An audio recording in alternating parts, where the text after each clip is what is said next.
right. But before we get started, I want to talk about something. What's that, Bill? I know you guys work really hard and whatever, but last week I put a fuckload of work into that review, and you cut it off. And if you ever fucking cut me again, Jake, we're gonna have a huge problem. I don't think anyone ever listened to what I have to say, and I have all these really good ideas. Well, thanks everybody for listening to me. I know that took a long time, but I think we worked a lot out. Yeah, I feel a lot better. All right, I think we can start the show. Chris, I think you had something you want to say. And hi, I'm Chris. And did you guys know that that piranha can devour a human child to the bone in 30 seconds? I did not know this. Yeah, it's pretty awesome. Well, anyway, I lost my job at the aquarium today.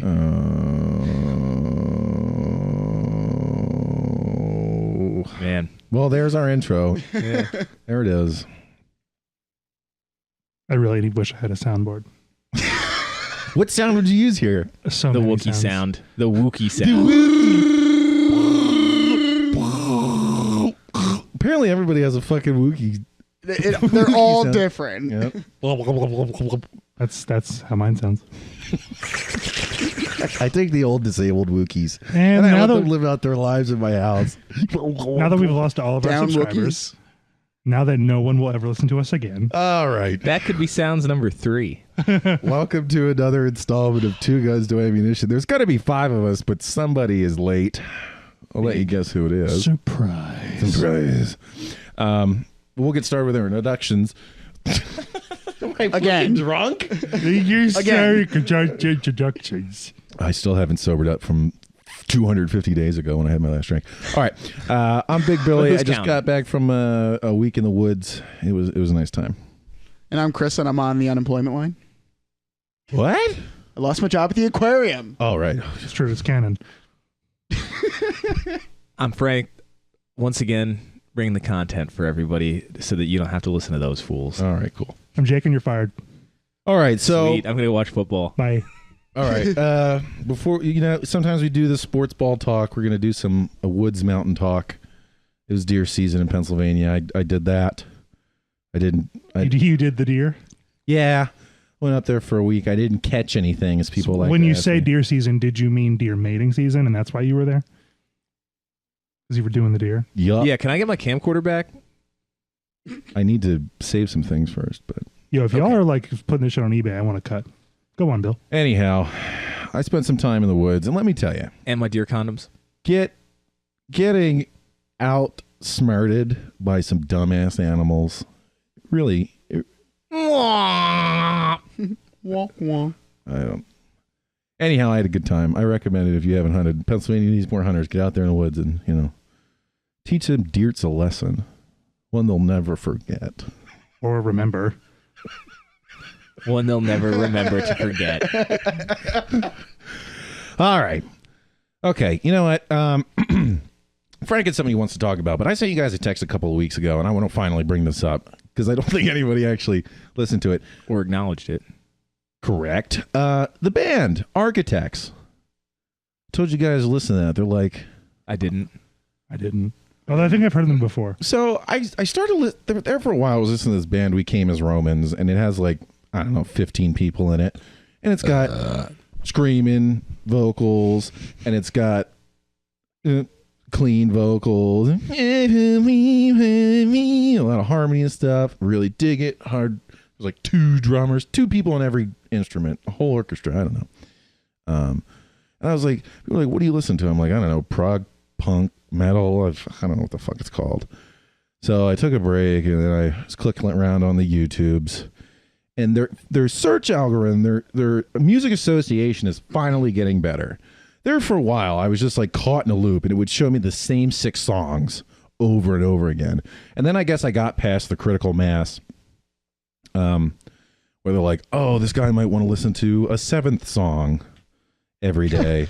And I sort of stumbled my way to this band called Architects, and I was like, this name is dumb. I bet this band is dumb. But then I said, hey, there's something about books and covers and stuff. So let me listen to them. And guess what? They fucking rock. Are they sex architects? No, they're Do emoji. they have sex in the Arctic? I don't know. Maybe. I think they're English. Arctisects. Well, turns out there's this genre of music called metalcore. Mm-hmm. And it turns out I fucking love it. I think that's like Killswitch Engage was one of the And earlier Bill gets to popular- 2003. No, that stuff is fun. Yeah. So I sent you guys a text to like listen to a couple of those songs, and I think my review is like, they're like, if Linkin Park continued with their like angsty theme and got like less whiny and more metally, but still sort of kept that whole dynamic going. And it's basically the Linkin Park I always wanted instead of the one we got. There's one song called Gone with the Wind, and it's about I've got a sickness or something with no cure except the ones inside of me, but he's screaming it, so it's intense. Turns out one of the guys who founded the band, one of the brothers, the guitarist, he had the cancers, stage 4, and he's dead now. That song was about his emotions. It was very, very powerful. I got to tell you. You look moved. I feel moved, you know, and I kept falling through their songs. You ever get it? You're like, holy smokes, like this band has more than 2 songs I like. And then you go, I'll listen to an album, and then the albums are like garbage. Not this band. And they just put out a new album a couple weeks ago, right on the YouTubes. Did you download it on your Zune? Yeah, I did. And my Windows phone, it was great. And I really had a great time. So I don't know, if you're like me and you're looking for that like little bit harder version of that melodic, I don't know, Linkin Park, whatever, give them a try. Give Architects a try, because it's really filled a space in my heart. So That's awesome. I love when that happens. yeah, it's really interesting to find new bands when I feel like I'm so old, and these bands that aren't like the pop regular music that the kids are listening to. I was out at a bar last night, sober, and I was trying to make conversation with one of the young ladies who works there, and I was like, oh, what kind of music you listen to? And she's like, Juice World. I was like, I don't know that. Juice Boy? That's a fucking mistake your mom would have made like 30 years ago. Like, no, Mom, it's Juice World. And I had to look it up on the YouTube, and I was like, I sure like that one. I do like the song, but I'm like officially an old fuck now. So it's rare that I get to find new music and not feel like an old head. But that's what this did. That's what this did. You guys come across any new good stuff recently? Like new? Like, I don't know, new to you? Well, new to me was Them Crooked Vultures. the hell is that? They were around in 2009. One album came out, and it's the dude from Queens of the Stone Age, Dave Grohl, and John Paul Jones from Led Zeppelin. Oh my. And they are Dizzope, and I'm so pissed that I missed them back in 2009. Were they like 'Cause they haven't done anything Are since. they like a super group? Yep. Okay. Yeah, and they are very good. Their self-titled album is incredible. It's about as super as you get for a group. Yeah. Yeah. What about you, Frank? Anything recent? Any music you listen? Do you listen to music? No. Once I get my camcorder back, I'll have something, though. Not gonna be music. It's more like a snuff soundtrack. Songs of nature. Now, music-wise, I actually got into... I don't know if you want to call it... I guess you can call it electronic or house music. I don't know. I don't even know what genre it is, but through Spotify, stumbling around, I found there's a playlist on there that I listen to a lot when I'm at work called Brain Food, and it's all electronic type of music. I don't know what you can call it. And I started listening to a few of the artists from that playlist. They're pretty good. Certainly, I'm sure people will be like, oh my God, I can't believe he didn't know about Churches or Odessa. Mhm. And I didn't. I just found them from that playlist. And I'm like, yeah, I can listen to this while I'm typing away in some spreadsheets all day and zone out. Kind of like, it relaxes my robot brain. Yeah.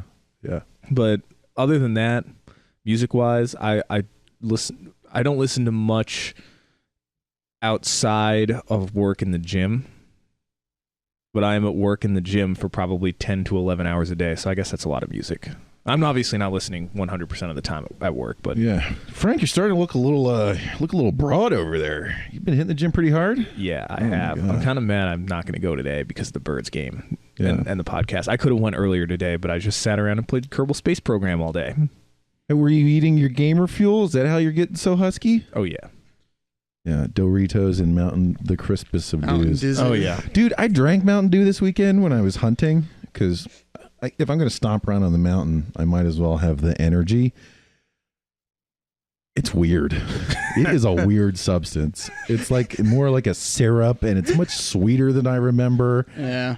You can If get it you- with the cane sugar like the old way. Yeah, but In a if you glass bottle. if you don't drink soda regularly, then yeah, drinking Mountain Dew is going to be a shock to your system. Dude, I freaking, like, we left stuff outside, and it was 18 degrees, right? Everything was frozen. Not the dew.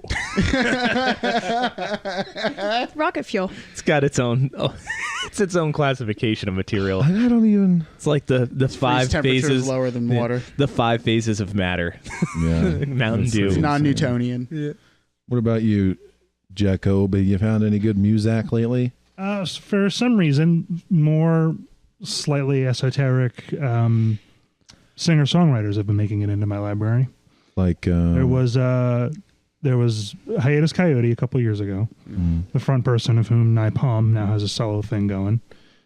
She's an alien. There's no way anyone performs as well as someone can, as she can, without not being of this world. Tash Sultana, if anyone's heard of her, she's getting bigger in the States. She was like a street performer with a drug problem who kicked it and now has a professional music career that's escalating. She was just in the States over the summer. She does a lot of like loop station type stuff, right? Sings, plays guitar, plays like trumpet, keyboards, a bunch of other crap. Just has all this electronic stuff around her and loops everything together and makes really cool music by herself. That's pretty interesting. They're both Australian, Hiatus Coyote, Napalm, and Tash Sultana. So something about Australia, they're having some good output lately. And then I honestly heard that as Touch Lasagna Touch Lasagna. is her name. Touch Lasagna is my favorite singer. My favorite part about this is that you could be making these up 100%, And we're like, yeah. and I'm totally buying it. I'm not. Yeah, Hyannis Myannis Hyman. Correct. Yep. Hiatus Coyote is they're wizards, a 4-piece Fucking amazing. like jazz, funk, soul fusion nonsense. They're so fucking, when you Google them, their description for their web link on Google is polyrhythmic gangster shit. that's the technical term. Yes, they're not gangster at all, but the music is fucking great. They're just they're every bit as tight as like a top tier jazz quartet, right? And they're twice as complicated, but the atmosphere that they create is just so both chill and intense at the same time. I can't recommend them enough. The front the front woman, Napalm, the singer and guitarist, has a solo career out now too, wherein she does new songs as well as solo covers of her band's songs. They're all great. I've seen them both live, both as a group and just her. And the other one was Tash, as in Tasha, not Tosh like Daniel Tosh. No. Tash Sultana is another solo performer. She's Sultana of Tash. Yes, correct. You're right. What song is that, Genevieve? I don't know. It's the fucking Sultans of Swing. Unbelievable. I didn't know that either. Thank you. fucker. Thank you. You fucker. I'll cut you off again. I know. Everything we did at the top of the show will be undone with one press of a button. All that progress, Bill. Don't test me. Don't test me! And I do have one more in the same sort of vein, but from Norwegia. From Norway. Isn't that Good old country isn't that not a real Norwegia. place? It's very much a real place. Oh. And it's gorgeous. I want to go there. The Dutchland isn't real. Right. I'm Yes. an alien. I thought it was Dutch Wonderland is real. Don't though. they have the Danemarks? Those are Dutch Isn't that where oven. The Danemarks. the Dutch is from? I'm done with this. Moving on. They're called Danemarkish, okay? You're fired. You just got here. You're fired. I knew the locked door meant something. Several episodes back in, I guess, I don't know, in the spring of this year. In the 1400s. Shut the fuck up. I talked about Wardruna, that like Viking band that's like very authentically instrumental. Very, So Viking. Very Viking without just like hyping up like the cool dark parts. No, it's like the whole, they try to bring to bear the whole culture from, the prehistoric, that part of the world. And Norwegia. correct. And they one of their live songs came up with this guest singer, Aurora. Borealis, right? No, Aurora. Shut up. Shut up. Aurora. Okay. And- What's her name? Aurora. Aurora. Euphoria. Uhuru. Uhuru. Cthulhu. All right, we're done. Stop it. Cthulhu. Stop it. All right, can you mute them? You mute us all. Just mute us all so you can finish, please. It's just Jake's podcast now. That wouldn't be so bad. This is the Jake Show. Okay. Everyone is muted except for me. Yeah. They can't hear you protest. No! You underestimated my power. Aurora is a just awesome singer from Norway, and she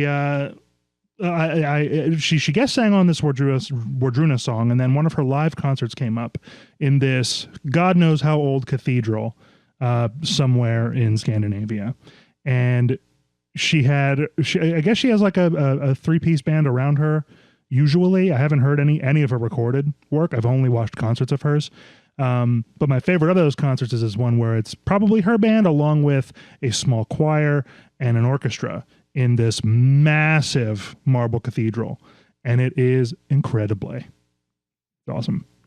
And she sings, all of her songs are in English. They have they have a I don't even know how to really qualify it. It's just really pretty music, and I recommend it. I guess I'll give you all speaking rights back. That's all I had to say about her. Thanks, buddy. All right, Genevieve. This is what it takes to get a point across to on the this show. Yeah. Before I throw it over to you, I got to mention something. When you said coyote, well, when I was out hunting, we had a day when we were supposed to see the deer because the deer are always there, and then we didn't see any deer. And we're like, well, where are the deer? Well, guess what? Coyote runs out of the woods. Mr. Coyote scared the deer away. Gotta love Mother Nature. You shoot it. I didn't do anything because I was actually down the road. One of the guys who saw the coyote shot at it because it's in season, but he missed because it was a 300-yard shot. And Against a probably moving target. Yeah. Yeah, no. I saw a fox, though. That was pretty. We didn't shoot at that. Was it a star fox? No, it was a regular Were there fox. 64 of them? No, I did see a log that fell down, and I was convinced it was a bear laying down. But then it didn't move for a week, and I was like, well, it's probably, it's probably a log.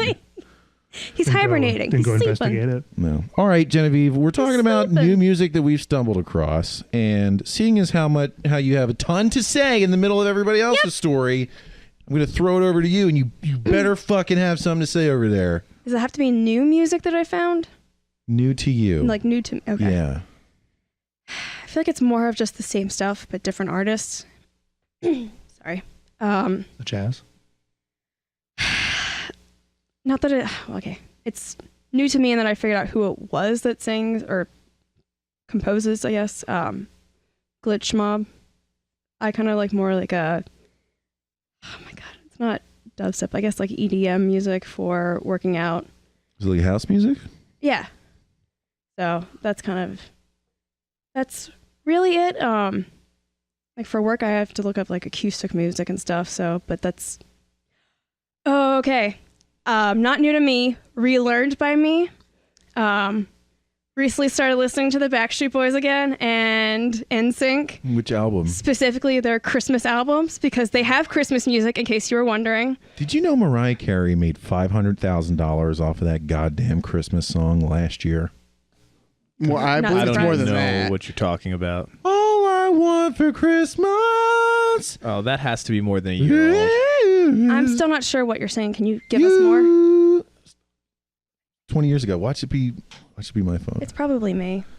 There's a phone beeping. It's me. Please silence your cell phones, Mine's silenced. or I will shove them up your rectums. So, are you Do they rediscovering? have to be Are you rediscovering songs that you forgot existed? Yes, and some other ones that I didn't realize, or I just don't remember at all, that are from those bands, and then some other bands suggested, like in Spotify, because of those that I forgot about entirely. Wasn't there a band like 98 Degrees or 95 Yeah. Degrees or 98. something? 98, which I never really was.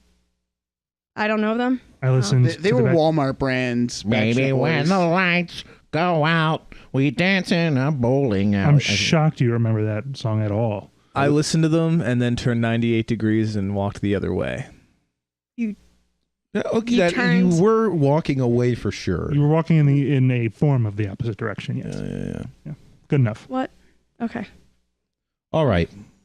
There's our music right now, everybody. Enjoy that. Second story. Did you guys see that Australia passed legislation that there has to be a built-in backdoor now into technology for the government to get into?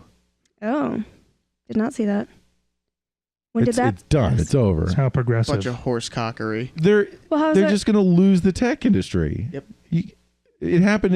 It was a big issue with America when companies found out that the NSA just has access to everything. I think what it'll do is it'll probably create one or two monopolies. There'll be a couple companies that cave or cater to it, but that doesn't mean that they'll oblige everyone else. I just imagine that Australia is going to lose a lot of tech contracts, right? I mean, why would you, as a non-Australian entity, want anything made there under something that has to adhere to the law of building in a vulnerability that, quote unquote, the good guys only have access to?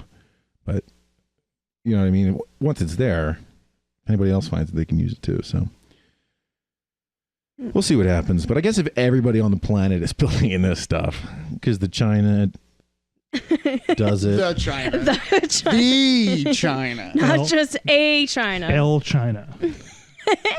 All right. Well, there's that whole thing going on with the who was it? The CFO of Huawei. Of what? Yeah. Aurora? Shanae. It is a Chinese phone company, and I think They're like a telecom company and like tech, aren't they? Or- They make a lot of stuff. didn't Yeah. Dontron, like, wasn't he like? They're a one of the telecom- top. Are they the large? No, it's Samsung is the largest tech company. Then them. Then Apple. I'm pretty sure. Didn't Dontron like go head to head with them earlier, and then he settled the issue for like $2 bajillion? I don't remember hearing that, but I haven't necessarily been paying close attention. This higher up in this company got arrested in Canada. It was the CFO at the our founder's request. daughter. Yeah, the founder's daughter at the U.S.'s request, and it's putting drag on the trade tensions and whatnot, or on the trade talks, tariff talks, yada yada. Did you see that they said they'd put a hold on the tariff war? Did you see that announcement? They've Supposedly. said it like 15 times at this point. They said that they will hopefully come to an agreement within 90 days. How hopeful are you guys? 10. 10 hopeful. 10 units of hope 10 units. out of how many? 10 hopes out of 1,000 knows? likes. How are hope futures faring on the market right now? They're not good. How many moms from Christmas Shoes song?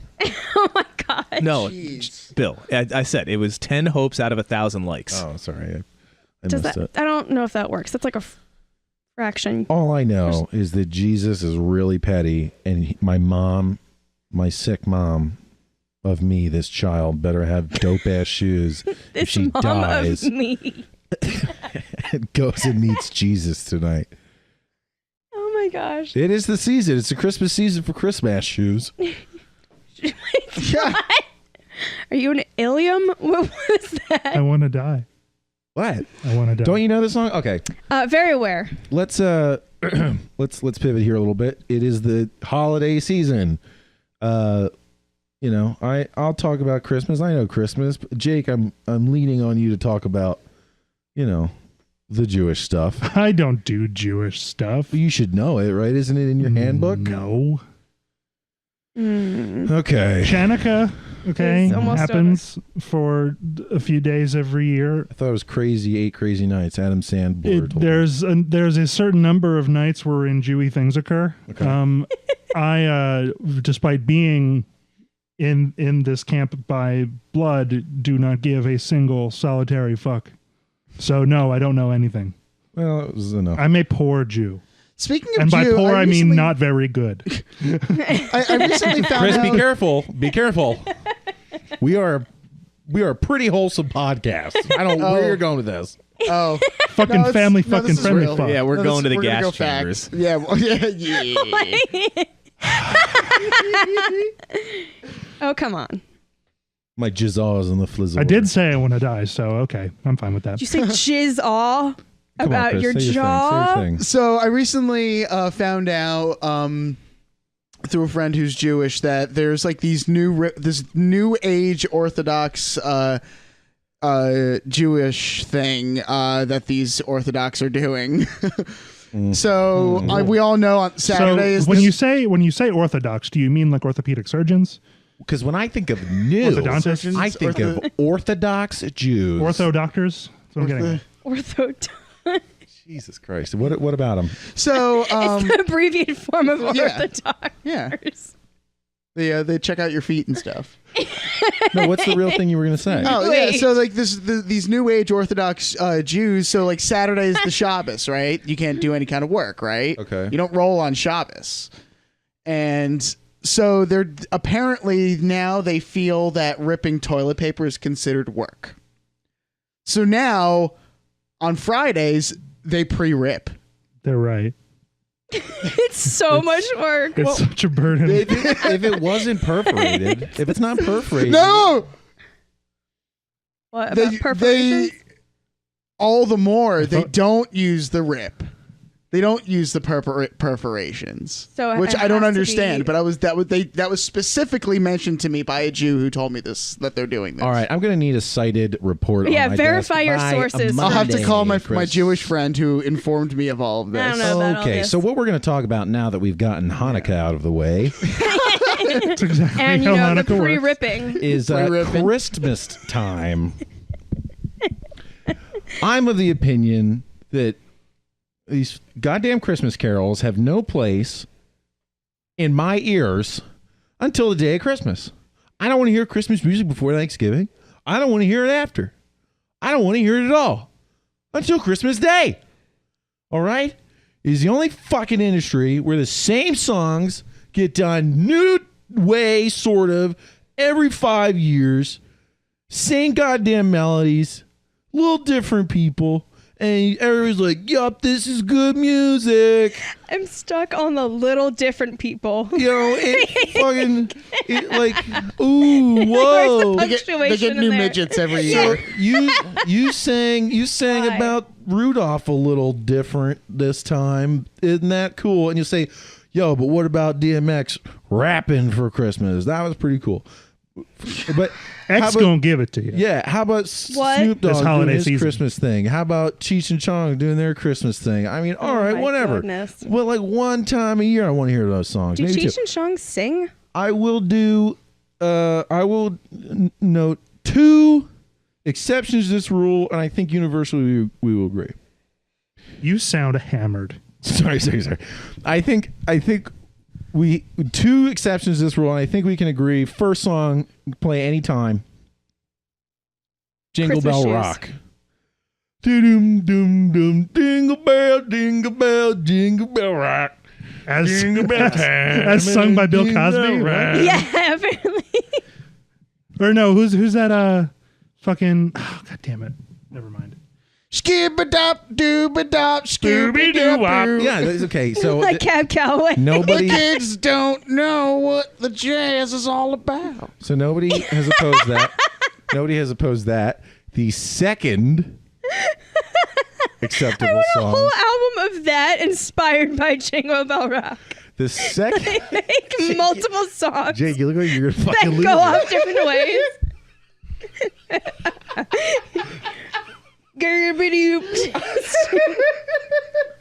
I'm so disappointed in all of you. I'm not involved in any of this. I know you haven't said a word. The second song is Dominique the Donkey. Skinny my ring, hee-haw, hee-haw. It's Dominique the Donkey. And we're done. Skinny my ring, We're done hee-haw, hee-haw. The Is Italian Christmas donkey. Is that like a normal song that people Hold on, grew I gotta up hit with? the good part. La la la la la la la la la.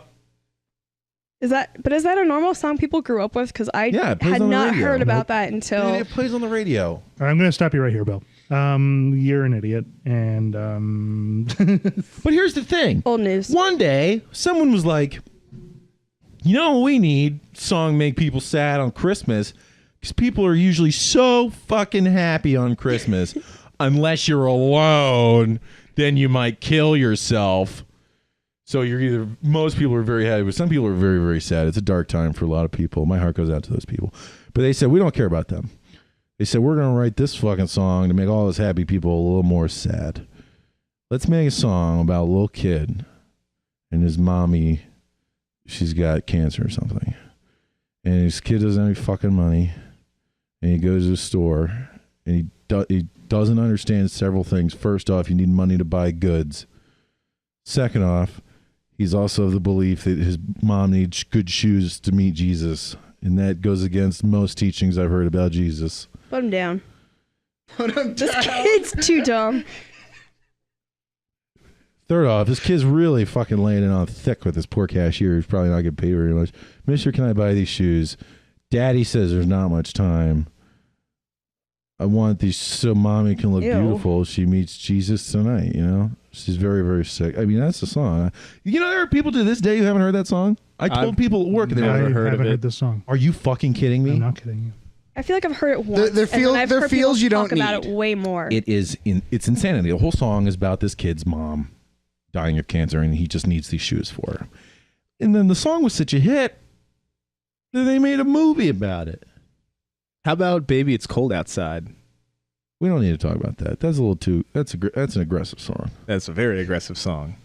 I should probably go home now. Is that the woman? You'll freeze outside. Yeah, but I am starting to feel a little uncomfortable. Yeah, but I want to touch your body. I think people would be okay with this Cold version. outside. I see nothing wrong here. Look, Chris, back me up on Christmas shoes here.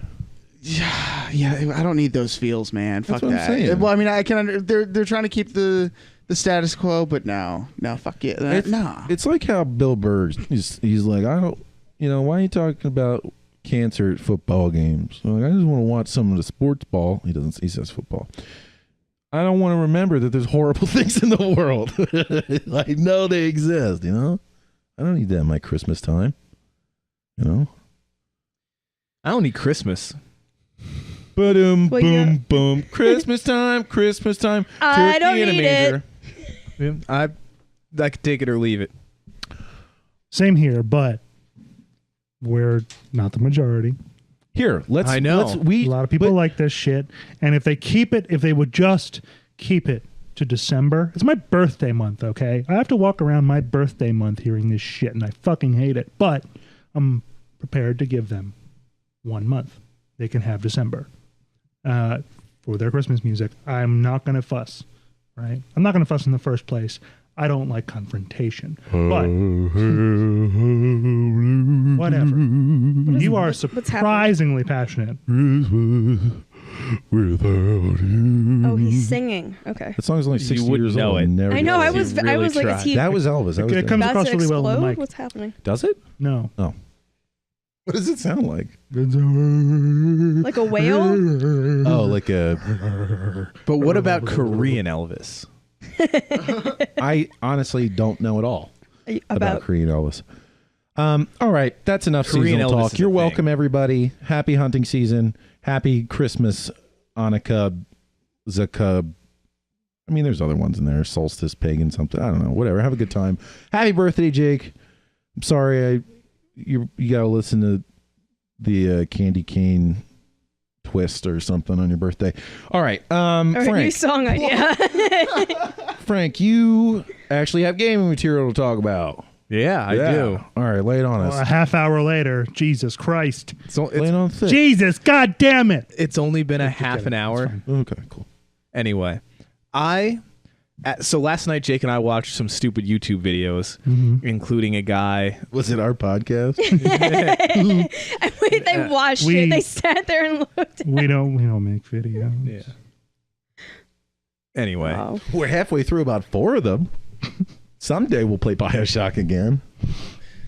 Can't wait to see how shitty I am when we get. Anyway, go ahead. Sorry. so one of the trolls that this guy did was he played Kerbal Space Program terribly, and I have the game and have Call me Kevin. barely touched it.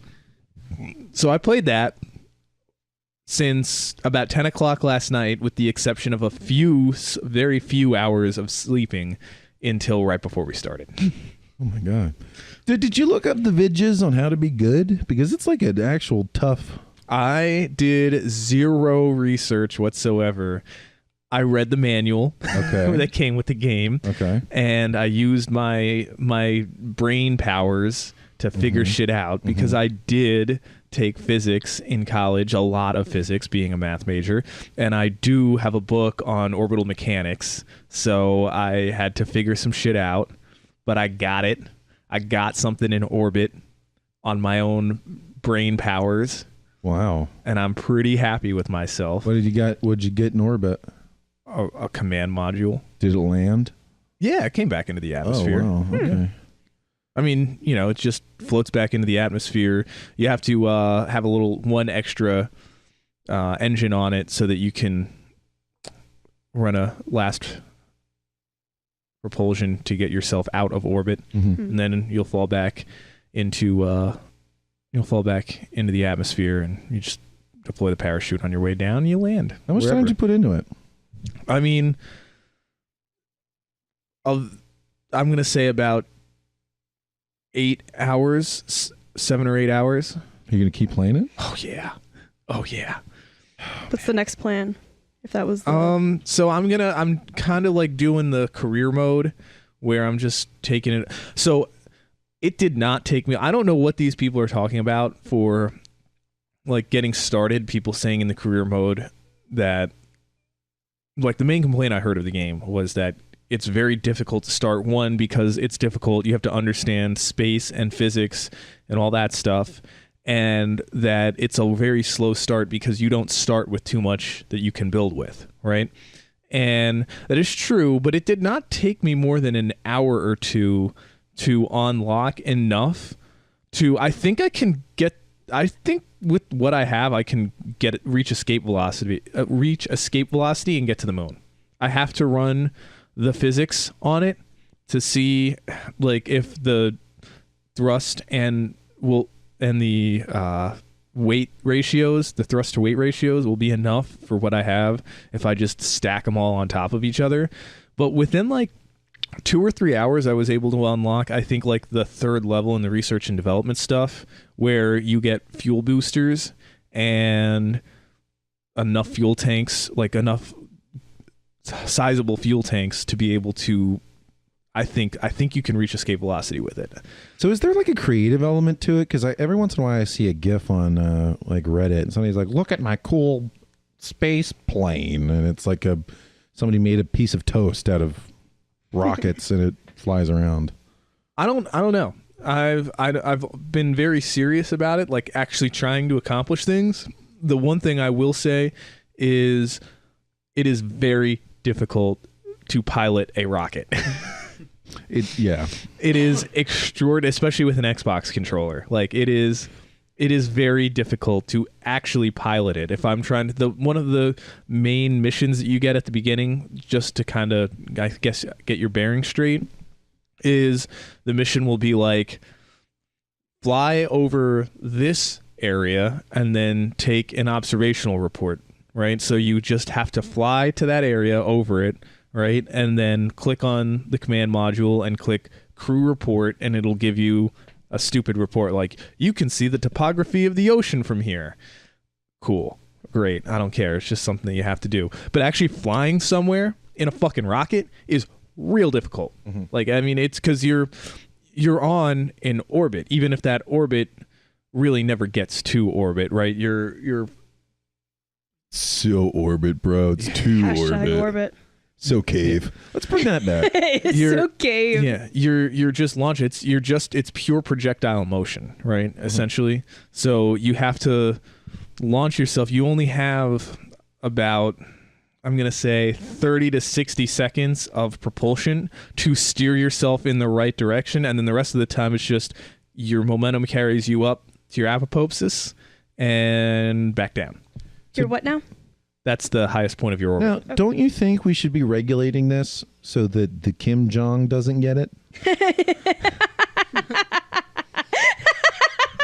I just want some common sense video game laws. Okay, so the guy, It's great. the guy we were watching on YouTube last night when Good he job, was Bill. when he was dicking around with just building the stupidest fucking rockets you could, he was just like, I'll bet this is what North Korea's space program is like. And Well. yeah, I hope for the world's sake that they are better than the people who play Kerbal Space Program, just because if that is what the majority of people are like when dedicated to trying to reach space, we're boned. Oh, speaking of space, Speaking of boned, did you see that they landed a rover on Mars? Yep. You know, one of my more favorite things that I've noticed recently, NASA has gotten pretty good with the old social media now, and instead of putting up like really interesting scientific data, they're like, hey, look at this cute selfie our robot took. And now everybody loves it. So they went up there and they're like, we got this really cool seismograph on our robot here.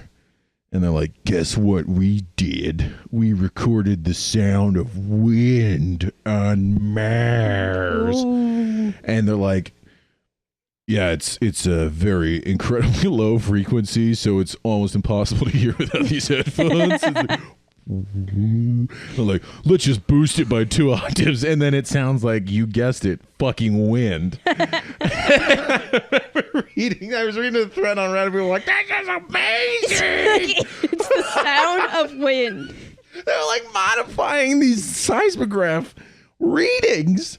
And they're like, yep, this is the sound of wind. You people fucking eat it up. And they do. So I was pretty impressed with their ability to make a lemonade out of Martian rocks.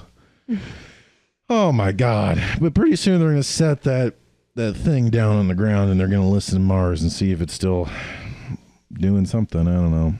But Just Marsing around. yeah, just Mars around. China is going to... Oh, wait a minute. Okay, here's another thing. I watched a video of the team that was responsible for this Mars mission, and when the rover landed, everybody was super stoked, and these 2 people got up and did a custom high five, you know, like a really complicated, like, hip bump and elbow. And at first, I was very angry. I'm like, what, you think you're fucking cool? And I was like, they're enjoying themselves. So I posed to you guys, what's your feeling on these like 25-second secret handshakes? I've literally only seen them at your frat house.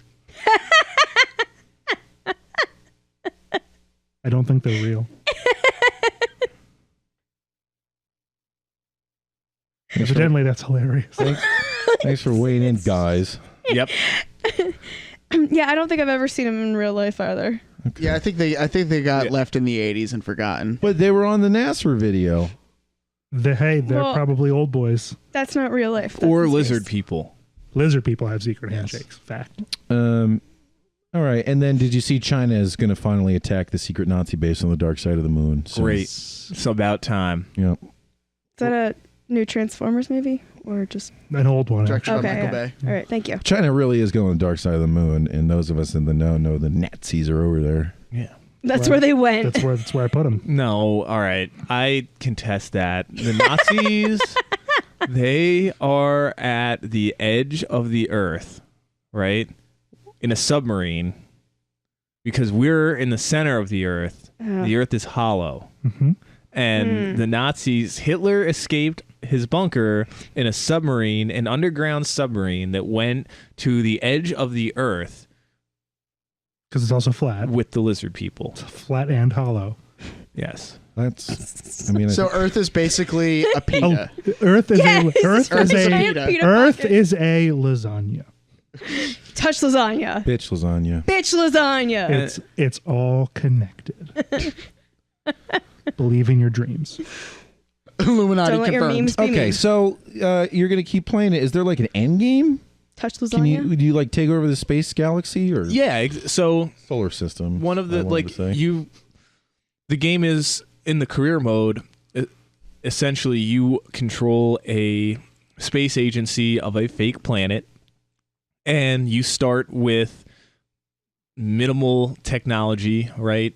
And go from having never really left the ground to exploring the entire solar system that this fake planet is a part of.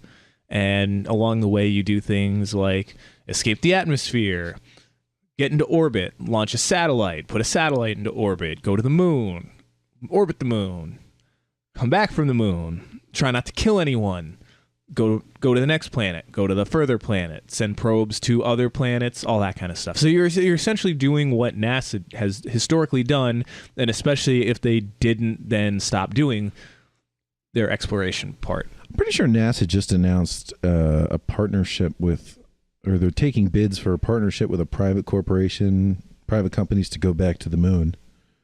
That's pretty exciting. Yeah. I do think, I mean, in general, NASA kind of had some, I'm not going to say dark years because they did some incredible science, but their focus shifted from being exploration centric in the, which is what it was founded for, to explore space, Right. to pretty much entirely science focused. Just, we're going to do research and make tools in space to help study the universe. Right. And there's nothing particularly wrong with that. It's just that it took a little longer than everybody expected to take for the private industry to take everything to the next notch. Yeah. Would you guys ever go to space? Yes. How, when? If they were like, if they came in tomorrow and they're like, listen, we're going to strap you, we got a rocket. Yeah. We have a rocket. Yes. Just one. That's it. That's Yes. all we're telling you. We've Yes. got a rocket. We're gonna- Yes. Wow, dude. Yes. Yeah. Not even a question. But bro, sometimes rockets explode, like pretty frequently. So my rocket explodes all the time. So Oh boy. But that doesn't kill you. Not yet. What about you guys? What about everybody else in the room? Yeah, I'd go. Right now, tomorrow, we got a rocket. Yep. Bye. One way or another. Bye. yeah, bye. I've said in seriousness on many occasions that I don't want to live on this planet anymore. If that's my out, see. So are you the Mars? If they were like, hey, Mers. you want to go to Mars and die there someday? Would you do that? Yeah. I don't know if I would do that. I wouldn't do that now. Too much. I want to come back. Maybe not ideally, yet. But if I fucking die, I'm fucking dead. See? Good point. Just be like, yeah, bitches, I'm the first guy. And if I Mars. survive, then it'll have been a see, and then it'll be a sup, sup guys, sup, I'm back. I'm cool with that.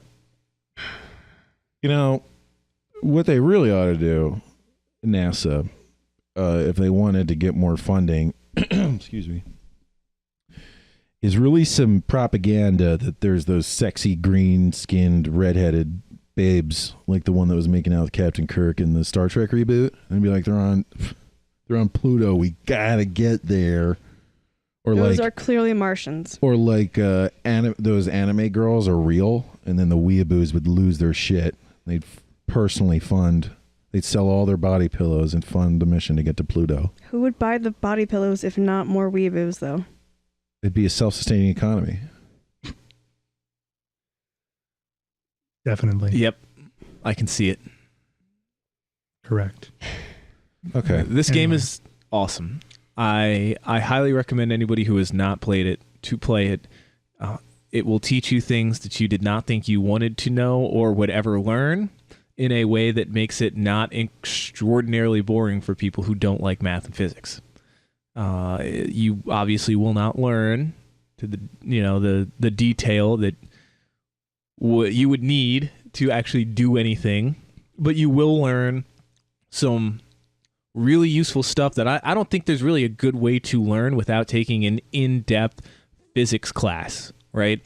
Things like what the different types of orbits are, what different rocket parts are, what it takes to actually launch a spacecraft into space and maneuver it in a way that does not make it blow up or in general just not do what you want it to do.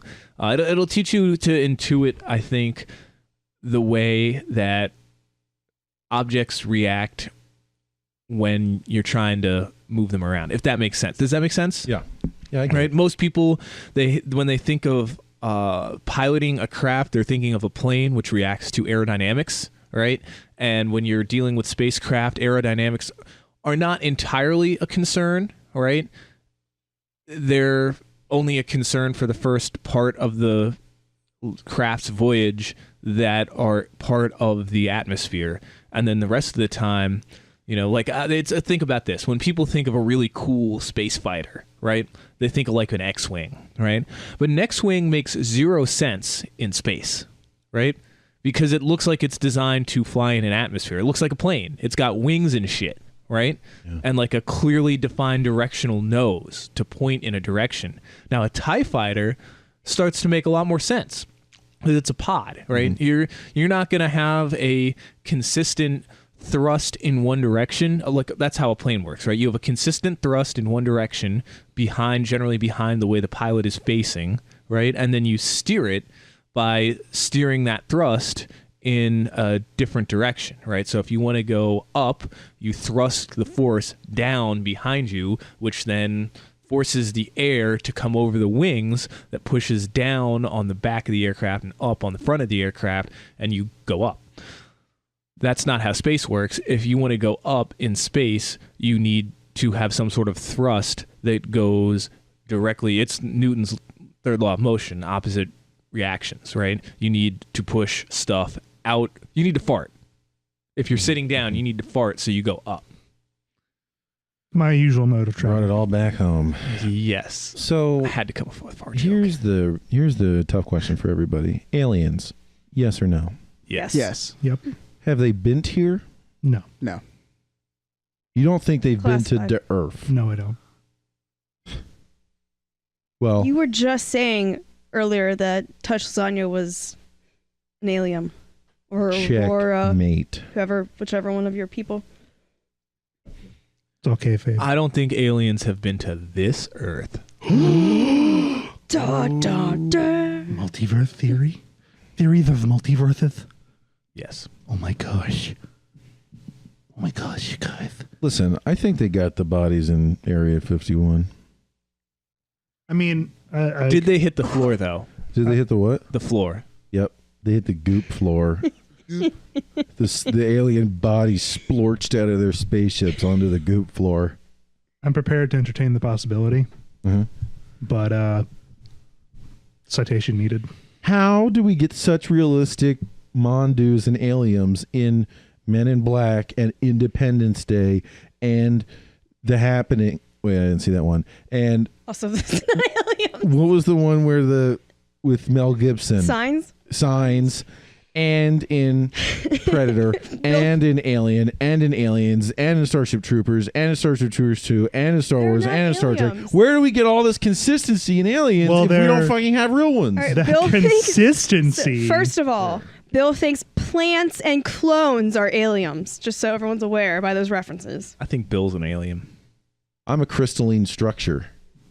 crystalline entity. That's why you always drain my energy. Yeah, I was gonna say that's why I feel so Fundamentally drained when I'm evil as around well. you. That's why I'm always so drained around you. Explode me, baby, with your photon torpedoes. What? These are deep next gen references. Season 1, bitch. Doesn't it come back? Job. Aren't there 2 episodes about it? There's at least 2. There might be 3. Yeah, he like guy like an entity Yeah, I floats think it around comes the universe. back. Yeah, It does, yeah. It wipes out that planet where they're trying to set up the colony, Uh-huh. and it just glasses it, and they're like hiding in the cave, running out of oxygen for the whole episode. Mm-hmm. What do you guys think of Q, the omnipotent? He's one of the God best parts of being? the show, Yeah. Yeah. I felt like, mostly because of his performance. I felt like they could have given him a cooler. Like I felt like he was never truly utilized to his fullest. What? He was just kind of like a. Well, he joke. was such a powerful thing that I don't think I would want him on the whole show, or too much of it. Yeah, But he was in the first episode and the last, so and several in between. that's true. Was Whoopi Goldberg in the Next Generation? Yeah, Yeah. Guinan. Yeah, wasn't she? Didn't they explain her? She's like another type of weird alien disguised as a human-ish type of creature who is who's I think her civilization was wiped out by the Borg, and they're like rivals with the Q in some respect. The Q were like more powerful, but John Delancey's character in particular is like a douchebag and like fucks with mortal races much more often. And Guinan, I think, is a more benevolent. They don't really get into her So, too much. in order for me to win, I just have to prove Whoopi Goldberg is real. Then Alien, then I win. Whoopi You have to Goldberg. prove that Whoopi Goldberg is. All right, on that actually bombshell, Dinah. we're going to kick it to a break. Dinah? Everybody, catch you on the flip side.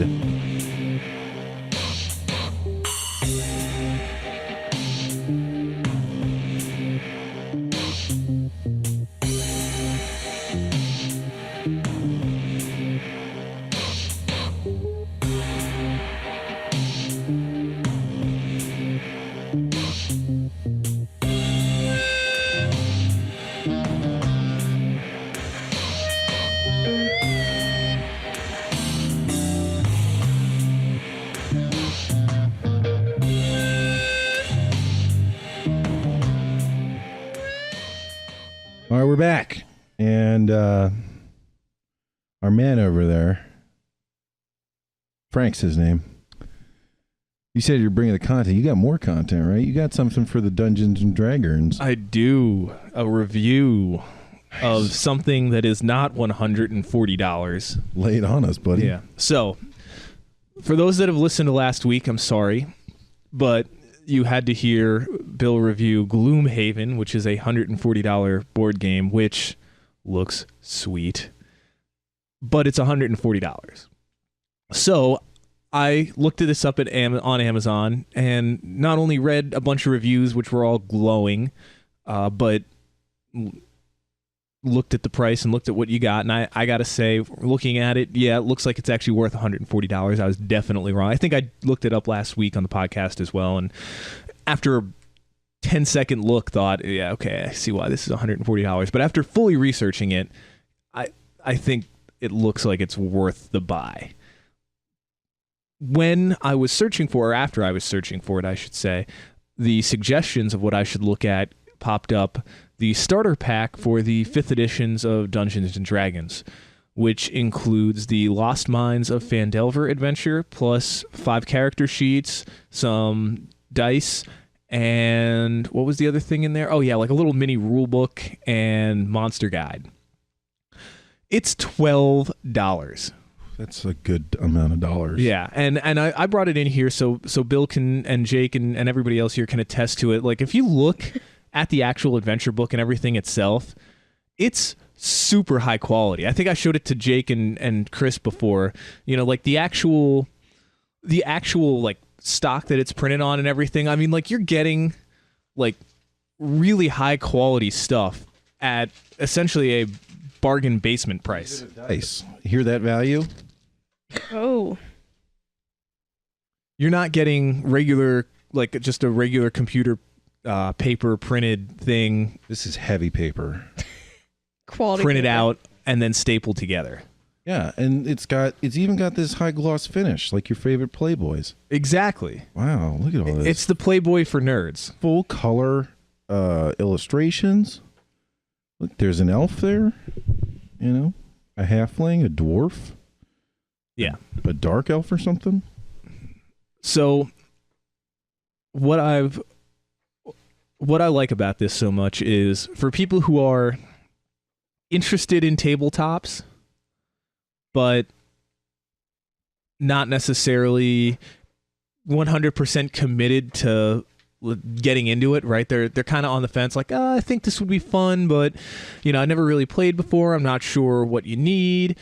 Historically, I think getting into any of the editions after they came out, 5th edition is pretty new. It's only been out for, I want to say, 2 years. 2015, 2016, something like that is when 5th edition came out. Wow. I'm pretty sure. And getting into D&D after a new edition comes out, relatively soon, is normally pretty expensive because historically they always come out with a starter kit, but I think historically they've been in the neighborhood of like 30, 40, $50, right? Or the other option is you have to buy, like, I guess you don't have to, but how else would you learn the rules and everything like that? You have to buy an adventure that comes in generally the $50 range, and it's, if you really want to play it and understand what you're doing, you're going to need the player's handbook and the dungeon master's guide, and probably the monster's guide as well. And now you're talking about $150 more because those books tend to be about $50 a piece. Granted, once again, high quality, hardcover, really nice paper quality, all that. So like what you would expect if you're going to drop $50 on something, but still a huge commitment for something that if you're not sure you really want to get into, you're not sure how you'll like it, or especially what a lot of people tend to run into is you're not sure you're going to have a consistent number of people to play with on a regular basis. That's a tough pill to swallow, to sink that much money into it. This, however, gives you 100% everything you need to play Dungeons & Dragons in a self-contained adventure that will probably give you, I'm going to say, 40 to 80 hours of gameplay. So most people are probably going to do anywhere from 4 to 8 hour sessions, right? So that's anywhere from 10 to 10, like 4 to 10 sessions essentially. You're gonna 5 to 10 sessions that you're gonna get out of it. If you do it in 5 8 hour sessions, you're flying. It's a pretty long adventure to go through level 1 through 5, because it's a level 1 through 5 adventure. Wow. Yeah. Mm-hmm. So if you think about that, right, we talk about the $1 per hour of entertainment. Now this is also this is an adventure you're probably going to need at least 4 people. I don't think it would be very recommended to do this with a party of less than like a 2-player party. Yeah. You'd want at least 3, 4 or 5 is the sweet spot for this adventure.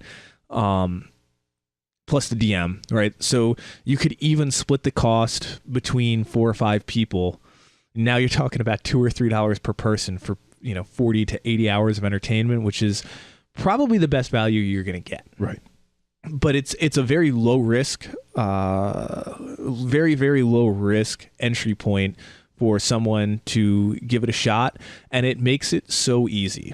In the adventure guide itself, it gives tips and color for the DM, who they assume is a new DM, to kind of coast you through the adventure itself. So it'll help you portray the different characters and the story, and give you tips and tricks for describing it in a more realistic manner, and also guiding how to guide your players to the places where the story is actually happening, right? Because one of the parts in a tabletop RPG like Dungeons and Dragons, where any character, any player character can essentially do whatever they want, and sometimes at least attempt whatever they want. They can attempt to do whatever they want.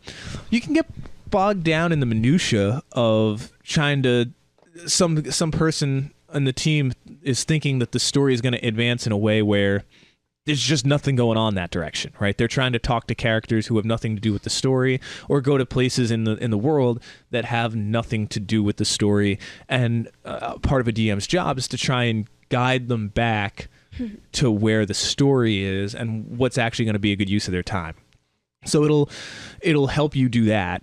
It also includes some really detailed descriptions to help you, from one, a rules perspective, and two, a general description perspective. So it'll give you the NPCs that the player characters will be interacting with. It'll give you more detailed descriptions, and it'll help you say, you could portray this character this way. He's a rough and tumble dwarf from this area, which has people that are like this, and you can portray him as somebody who's like mean spirited and hard to get along with and stuff. So it helps the dungeon master flesh the characters out without having to do a whole bunch of stuff, research basically on their own. It includes some really, like Chris is looking right now at one of the maps on there of what's, for those that are familiar with it is in fact a map. Mm-hmm. I see now. With the area of like the traditional Dungeons and Dragons setting, this is the Sword Coast, which is where the adventure takes place. That's going to have familiar places to Dungeons and Dragons veterans like Neverwinter and Waterdeep. So you're kind of getting into what has historically been like the most Dungeons and Dragon-y part of Dungeons and Dragons, right? It's a great introduction. One possible complaint that people would have who might not be who might be experienced with D&D and have played it before is the adventure itself is littered with tropes. It is just the most basic of fantasy adventures from a tropey perspective of you've got, the rough and tumble dwarf who's, angry, like basically Gimli, you've got the evil dark elf, right? That's the mastermind behind some terrible plot. You've got all of the places that I mentioned, Neverwinter, Waterdeep, that people think of, these medieval fantasy towns, right? Dirty hobbitses. Yeah, you've got... Oh my god, can you make a character that's actually Gollum? No. I mean, I guess like technically... a mangled human? No, because you can't even call them hobbitses because of the dirt. They have to be halflings. Yeah. Okay, so... They do. Did you know that? They have to be... Halfling. It was because of the Tolkien estate. We can't... D&D can't call them hobbits. We got to call them halflings. Anyway. Yeah. It gets the job done, though. So it's it is for people who are very experienced in Dungeons and Dragons. Once again, it's the starter set. I don't know why you're buying it, but if you're interested in like a quicker adventure compared to some of the other pre-made adventures for 5e, then this, they might be looking into this, something to run quickly, right? It is filled with tropes, and you'll probably be like, oh, another, dungeon like this. You know what I mean? You've probably seen most of the things 1,000 times before. Well, if you were a group of experienced Dungeons and Dragons players, I think it would be really nice for somebody who's just beginning their DM career, because it really is a different dynamic. And reflecting on it, because I'm going to try to DM this adventure for us. I'm not particularly experienced. I've been playing for a year and a half now, I guess. Mm-hmm. I've started to see just how much a Dungeons and Dragons experience really is a team effort, right? Like, you can't get into a successful and fun role-playing adventure if somebody's not buying into it. And like you said, there is minutia that you can sort of fall into. And one way I really saw this in particular is I've been listening to this group of D&D players. I mentioned them before, Critical Role, a bunch of voice actors. They had this whole campaign, 100 and some odd episodes over 2 years, and they had already been playing for a couple of years before they started recording it. So it'd been like 4 or 5 years of playing this campaign together with these characters, and they finally concluded it. And they move on and they make brand new characters, and they start a brand new adventure. Their characters are weak and low level, but they are playing them so expertly that they are shockingly powerful, right? Like what I'm really used to is every time I play a new game is like you go through like 3 or 4 characters because they just get murdered because they're horrible. These guys have kept their characters alive for 7 episodes so far, 7 like 4-hour sessions. And I'm like, oh, because there is a way to be a good player. It's not just being sort of a passive participant with a good spirit in this whole thing. You can be a good D&D player. And in the same way you can do that, you can have good dungeon masters. But the nice thing about the starter kit is if either one of those roles isn't very strong, I think this could bridge it. Absolutely. I 100% agree. And it helps the DM balance things out as well. It specifically calls out places like in the beginning. So, and I've noticed this. I've played through the beginning. Unfortunately, I have not gotten very far in some of them, but I've played through the beginning of 4 different 5e pre-made starter packs, or not starter packs. I'm sorry, pre-made adventures, right? Which include Storm King's Thunder, Tomb of Annihilation, and what was the other one? It was the Rise of Tiamat, the one about the dragon. There's like a couple. There's like a 3-part succession adventure where one is for like levels 1 through 10, and the other's through level like 10 through 15. And one of them is the Rise of Tiamat. Not Dragon Heist. Yeah, Dragon Heist. No, there is one called Dragon Heist. That's so hype. Yeah. Oh my gosh. But there's another one. It's either Dragon Heist. I can't remember what it's called, but I think it is called The Rise of Tiamat. But all of these adventures, it seems like, start out with like a very difficult either ambush or fight sequence literally right at the beginning of the adventure. Why? I'll be honest, I'm not sure. So it starts off with a fight sequence? Some sort of like ambush or difficult fight sequence where players, like the player characters, regularly die, right? So with the Rise of Tiamat one that I mentioned, it's a straight slog. Literally, the setup to the story is, spoilers a little bit, for the first, I'm going to say 2, maybe 3 hours of gameplay. So it's really like, deal with it if you got spoiled for this, all right? You're going to find out. If you play this, you're going to find out real quick anyway. For the one that I just mentioned, the hook for the story is you're on your way to this town, I believe it's called Greenest, in like the north of the Sword Coast, and you're helping move supplies for some guy, some dwarf who's trying to move some supplies up to there to sell at his brother's shop or something like that. And you're just, all you are is you're hired to guard, the caravan, which I think is also the hook for like 2 other adventures. It's a pretty common one. But you show up and you see a dragon swooping around and the town on fire. And you run in to help save the day. Wow. But it's literally an all-night slugfest of you fighting goblins and dragon cultists. And I think it's probably a really good move, at least as an introductory mission, in that it allows new players to get involved in the role-playing aspect without having to role-play the narrative very hard. So I think one of the weirder things to adjust to, at least for me, was instead of saying like my character, like one of my characters' names is Amarovia. Instead of saying Amarovia goes across the room, I say I go across the room, right? I start doing a voice of this character. And if you've never played it before, you're going to feel like a big boner the first time you do that.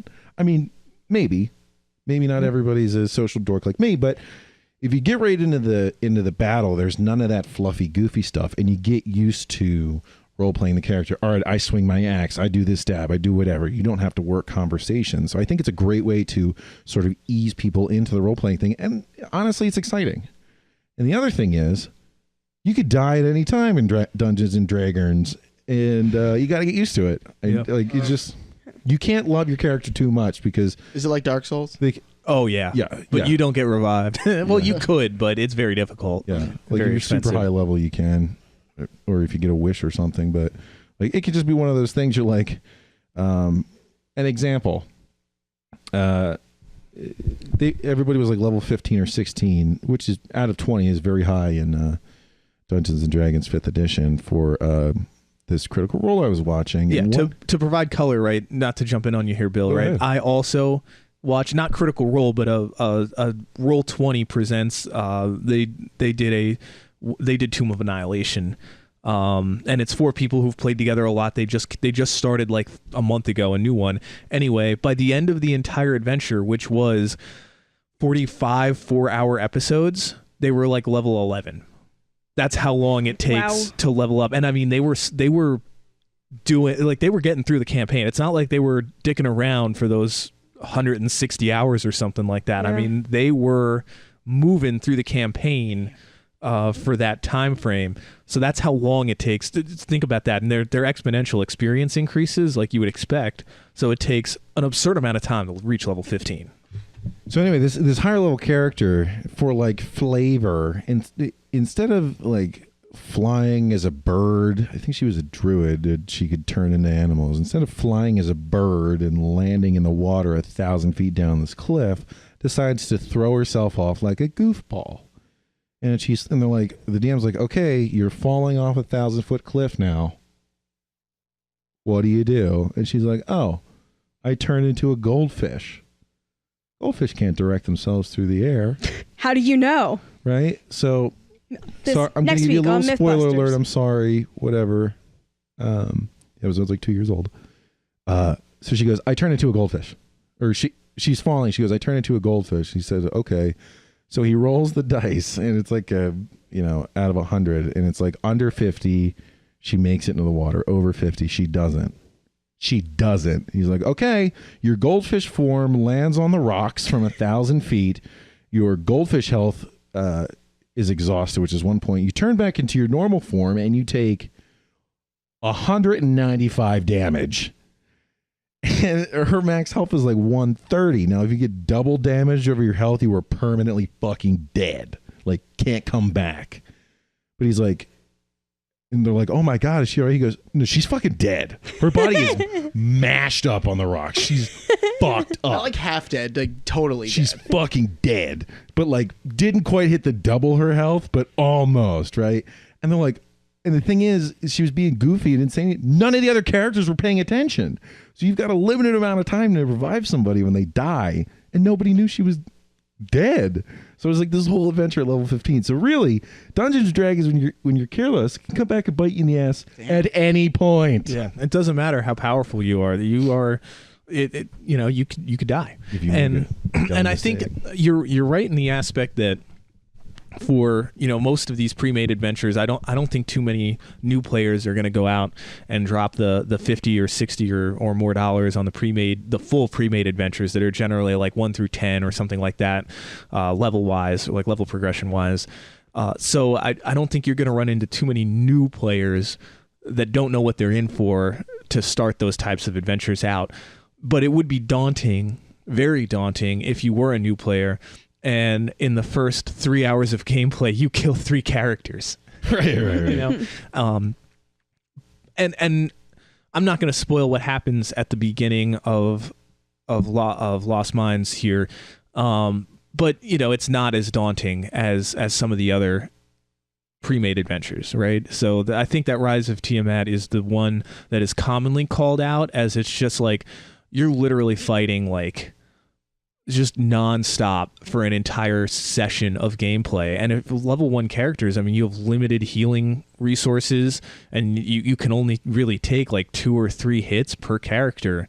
You could go through 3 characters in like 3 hours. When we start a new scenario in the first edition we play sometimes, there are a lot of scenarios for that, and they're called Dungeon Crawler Classics, like DCC.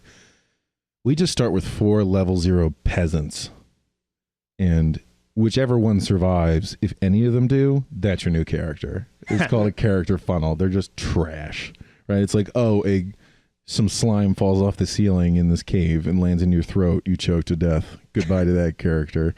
So it's a long history of getting brutalized. And to this day, I still try to explain how the fuck you play Dungeons and Dragons to my dad. I cannot communicate it. Because, and I couldn't get it either. There's not a board. No. What the fuck are you doing? And it was really just like somebody's doing a really good job telling a story with some rules, and you roll some dice, and so. Yeah, you really do need to watch it be played. Like, I remember I first played it when I was in high school. I was like 14, and I had to watch. I was like, yeah, I'm interested in playing. People asked me if I wanted to play, and I was like, I'm interested in playing, but I think I need to watch first. Mm-hmm. And this was before YouTube existed. So that's what I did. I went there and I watched for 2 sessions, and I started to pick up on the rules a little bit more. And I was like, all right, I think I'm ready. So I started an adventure, and from there, I was like, oh my God, this is learning by watching really for D&D was a lot more pleasant for you than doing that to learn the birds and the bees, right? I don't even know how to react to that. All right, the podcast is over. All right, so see you next week. I went too far. But yeah, it's funny once you get into it, you start to see how you end up buying expensive dice and wood burned cases and cool embroidery, and then the prices start to make sense because you buy a $50 book, but the book is really nicely done. And if you get into the whole thing, it's just like any other hobby. You can get really excited about it. So yeah, no, I think this is a great thing for, especially for our group playing. We're gonna have a lot of first time players. I know Jake, Chris, Genevieve are not as familiar with the rules. Right. Bill and I, we know the rules. We know what we're doing. Neither of us have really DM'd before. You're going to be carrying through on that for the first time. I'm actually pretty confident in my ability to DM a pre-made campaign, at least. I'm obviously nowhere close to ready, having never DM'd anything before, to do a homebrew campaign or anything like that. But I think I'd be pretty decent at doing one of the pre-made adventures. I'm excited to try it. I think this is going to make it a lot easier for us because, once again, I've only played really 3.5 really, and now 5th edition, right? I didn't really play 4th edition at all. I was in college when it came out. Despite being a math major, didn't have that many friends that played it. Also, I mostly I got my PhD in Keystone Light in college. So my man. Yeah. This, from what I've seen and looking back on the previous starter kits for each edition, is by far the one that is the most fleshed out for beginners. Every other one is a starter kit from the standpoint of price point compared to the rest of the materials for that edition, but it still doesn't quite have that beginner level detail explanation of what you should actually be doing, right? Does that make sense? Yep. Mm-hmm. I'll tell you this much. I've read some horror stories, some D&D horror stories. There's a subreddit for it. I think as long as you guys don't try to do any crazy, kooky sex kink stuff, we'll be fine. Wait. Horror for D&D? Just things going horribly wrong? The game is going wrong. Like a DM or a player is this really pursue D&D Goosebumps edition? No, it's like these players are pursuing their sexual fantasies in a group of people. They're like, I used charisma on your wife so she blows me. And everybody's like, what the fuck are you doing? We're in the middle of a battle. So when that happens during gameplay, does she have to blow him? Well, is that the rules? No, the character's wife. Not like the actual wife. No, not the actual wife. Well, I guess it's up to the group. Well, I mean, if you're going, honey, you're going for realism here. Anyhow, wait, what? I'm looking forward to reading this. Hopefully by next week we'll be all squared away. I expect full immersion. Okay. Oh boy. So since we're on the cutting edge of new topics, the new Smash Bros. Anybody played it? I have not. I really want to. Okay. There was our heavy coverage on that. Chris, how's the experience with the new computer been? Oh God, it's definitely called Master Race for a reason. Uh-huh. Oh man, it is so much better. I'm having an incredible gaming experience. What have you been rocking on? I have been playing Skyrim real hard because I feel like that was a good introduction into the PC gaming for me because I'm very familiar with the game. So I figured that was a good place for me to start. Did you put any new fun mods on there since yeah. your monster can handle it? Yeah. Yeah, it's beautiful. I did a lot of texture mods. Those mods that we found that changed like all the perk trees and everything totally changed just how I play about the game. It's a lot of fun. Does it feel like more of an RPG now? Yeah.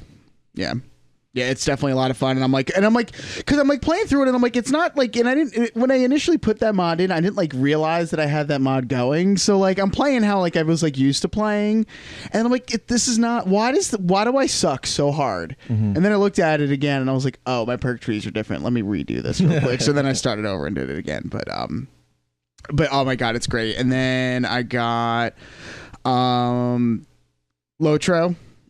So I started playing a little. I only got about an hour into that. Lord of the Rings Online. Mm-hmm. Okay, that was my guess.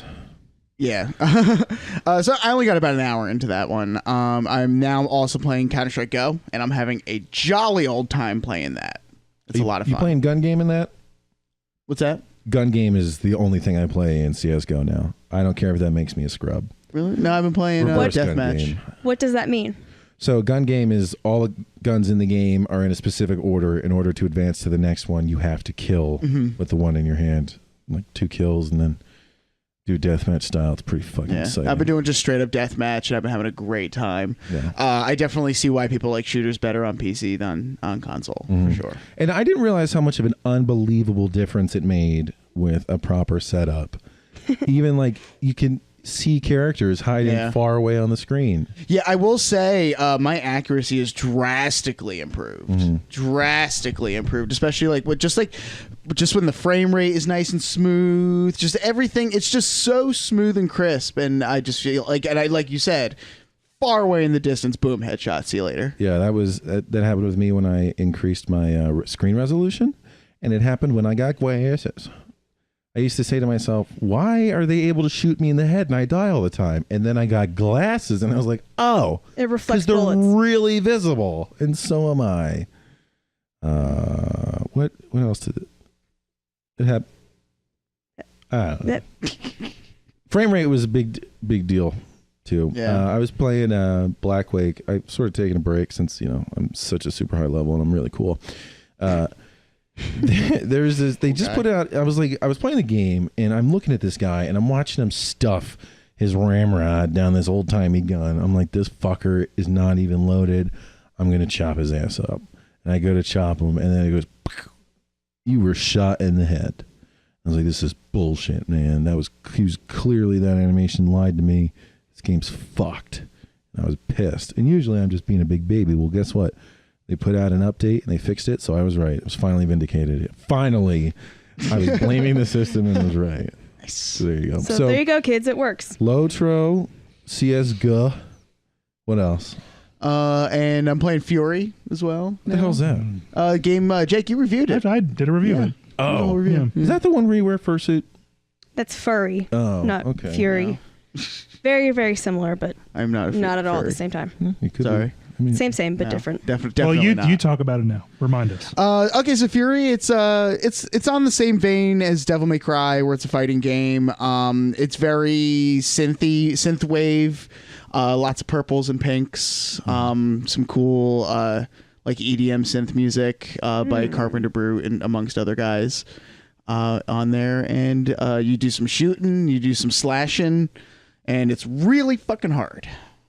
Really fucking hard. what are you eyeing out? What's your next big high performance game that you're going to get? Are you going to pick up Crysis and run it at full tilt? Actually, you know what? I've been so focused on what I've been playing, I haven't been looking ahead yet. What about RDR 2? You going to buy that for your PC? Maybe. If and I don't when know. it comes out. I don't know. I put it down on Xbox pretty quickly, like even before I got the PC. Mm-hmm. I don't know. didn't snag you as much It as you didn't. thought? I see the first one snagged me like crazy. The second one, I don't know what it is. Maybe it's because you I'm look so like- annoyed that my mid-gen console can't handle the fucking graphics. No, wait. Oh. What? Oh, we didn't talk about this? No, what's going on? Oh, well, I have an Xbox One S, and because of that, I'm being punished by Rockstar. Oh. They have to downsize the graphics to get the game to run smoothly on my console. Did you turn HDR off? No. You should try that. Really? Does that help it? Yeah. Oh, I didn't see that fix. Mm-hmm. Nice. All right. Well, check that out, and I'll report back. You can see how really Yeah, the messed up your graphics are guy looks like. garbage. Like hair is shit. Mhm. Like it looks like static. Really, it's really just atrocious. That's how it was in the that old is really times. unfortunate because on the One X it looks gorgeous. I mean, it's unreal how good the game looks. I've played probably 30 hours. I was playing that on Friday night. I've played 30 some hours of it, and I'm still blown away. Like when I'm just like horseback riding around. I'm in the swamp now, just shooting an episode of Swamp Monsters. So Toot him. Toot him, this man. Oh, here's your bacon. Accurate. it is accurate. What show's that? That's It's how your I favorite play. show, Jake? Swamp people, toot them, this man. What? Swamp people. People. About shooting. What? There's also a show called Swamp Monsters though, which is just about fishing. Which is the in swamp swamps. people. Okay. Wasn't Anthony Bourdain in that? I don't know who that is. What? Wait. I was thinking River Monsters. River the guy Monsters, who looks no, like the- Anthony oh. Bourdain. What? Anyway, Jeremy Wade. What? Anyway, yeah, it's the game looks gorgeous on the One X, but hopefully it'll come out on PC soon. You'll be Be able to yeah. actually enjoy the visuals. I will say, the environments look great. Yeah. They probably look as they should. It's like movable characters. Like Okay. anything that Okay. that you can interact with and that moves is just not good. I feel like I'm playing a PlayStation 1 game sometimes. The only complaint I have about the movable things in the world for the Xbox One X edition is the dogs just don't look quite as natural. Not very many of them. No one can get dogs right. But the horses are perfect. The horses look exactly how they should. They don't look unnatural at all. It's not like Tommy Wiseau. And the dogs no just idea why you don't mentioned have. I names. know they don't, They but have they can Google Go watch Tommy Call- Wiseau horse. Go watch Call Me Kevin. It's good for you. After our show. So yeah, After all of our show, you mean? and other nudes. Nudes. Another nudes. This is my peen. This is my peen up close. In other news, This is my peen so close that your eye is almost touching it. And this is my peen in a boot. You're peeing in a boot? What are you peeing in a boot? so I finally got Lisa to update her Windows 10 computer. Other news. Yeah. You mentioned Lisa. Yeah. Sorry. I now crave death as well. Yeah. You see? Yep. You see? That good old death. So she has a really nice gaming computer that has been out of commission for like 2 years now. Why? I don't know, because she hasn't felt like doing the things that are necessary to make it work properly. So I did it for her. She is as frustrating as Frank, simply in different ways. And Yeah, you're I right. think our listeners will know that is pretty frustrating. So I'm not surprised that there is no reason for her to not have her dope computer be down. Yeah. So I did it for her, and it now functions properly. What did you have to do? Just update it? Bunch of updates. There were some other settings that needed to be changed. Her Wi-Fi in her apartment is total trash, so I had to make some adjustments to compensate for that. But it works now. I'm gonna play Civ 6 on it a lot because my computer just once you get about 100 turns in, each turn takes like 60 to 90 seconds to process, and it's just like that's way too long. Have they now updated Civ 6 enough that it's Yes. good? Really? Yes. All right. Yeah, I gave a review on it, I think about 8 months ago, when the fall patch came out, and after the expansion had been released, and the expansion fixed, as they usually do, so many of the issues that people had. Not that it really wasn't even bad when it came out without the expansion, But once that came out, it really, really hammered home some gameplay elements that I think they were trying to emphasize in the base game that just didn't have enough functionality built into them, especially around espionage, mostly around trade, I would say. That was one of the big things where they tried to revamp it heavily from 5, and they did, but it just it wasn't fleshed out enough to be a difference maker in terms of how the gameplay worked on a like major basis. So they redid that. They redid a few other things, and it's definitely a much better game. I don't know if they're going to put out another expansion. Oh, yeah, for this. You meant Civ. No. I'm sure. I mean, it'll be probably another 3 or 4, maybe 5 years before we see Civ 7. But so I'm not sure if they're going to put out another expansion for 6 or not. I haven't looked in a few months because I haven't been interested in playing it as long as my computer sucks. But now that Lisa's is up and running and I've downloaded it there, I might download some other ones too.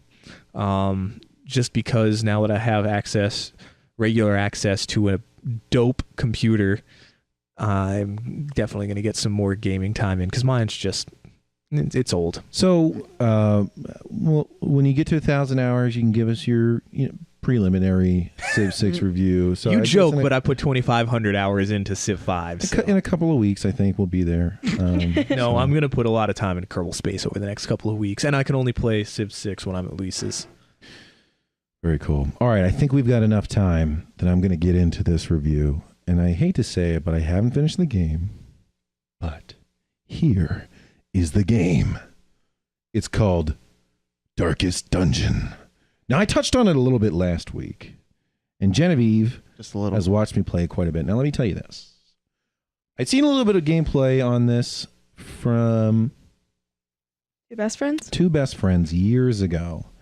The side scroller, dungeon crawler.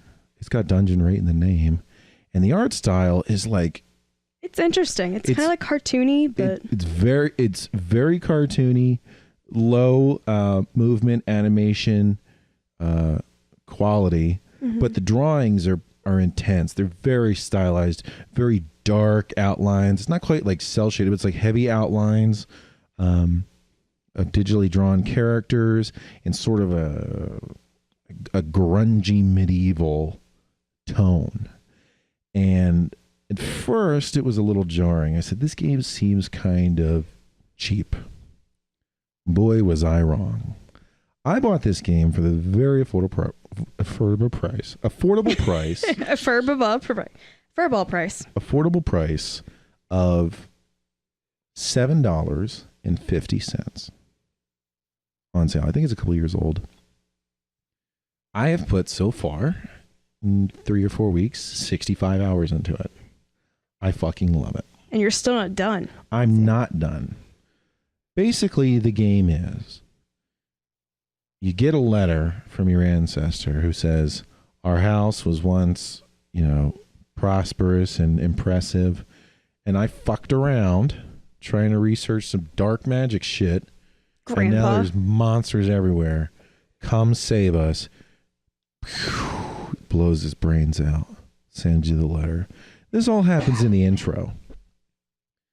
Then a little message pops up. And it says, Darkest Dungeon is a game about making the best of a bad scenario.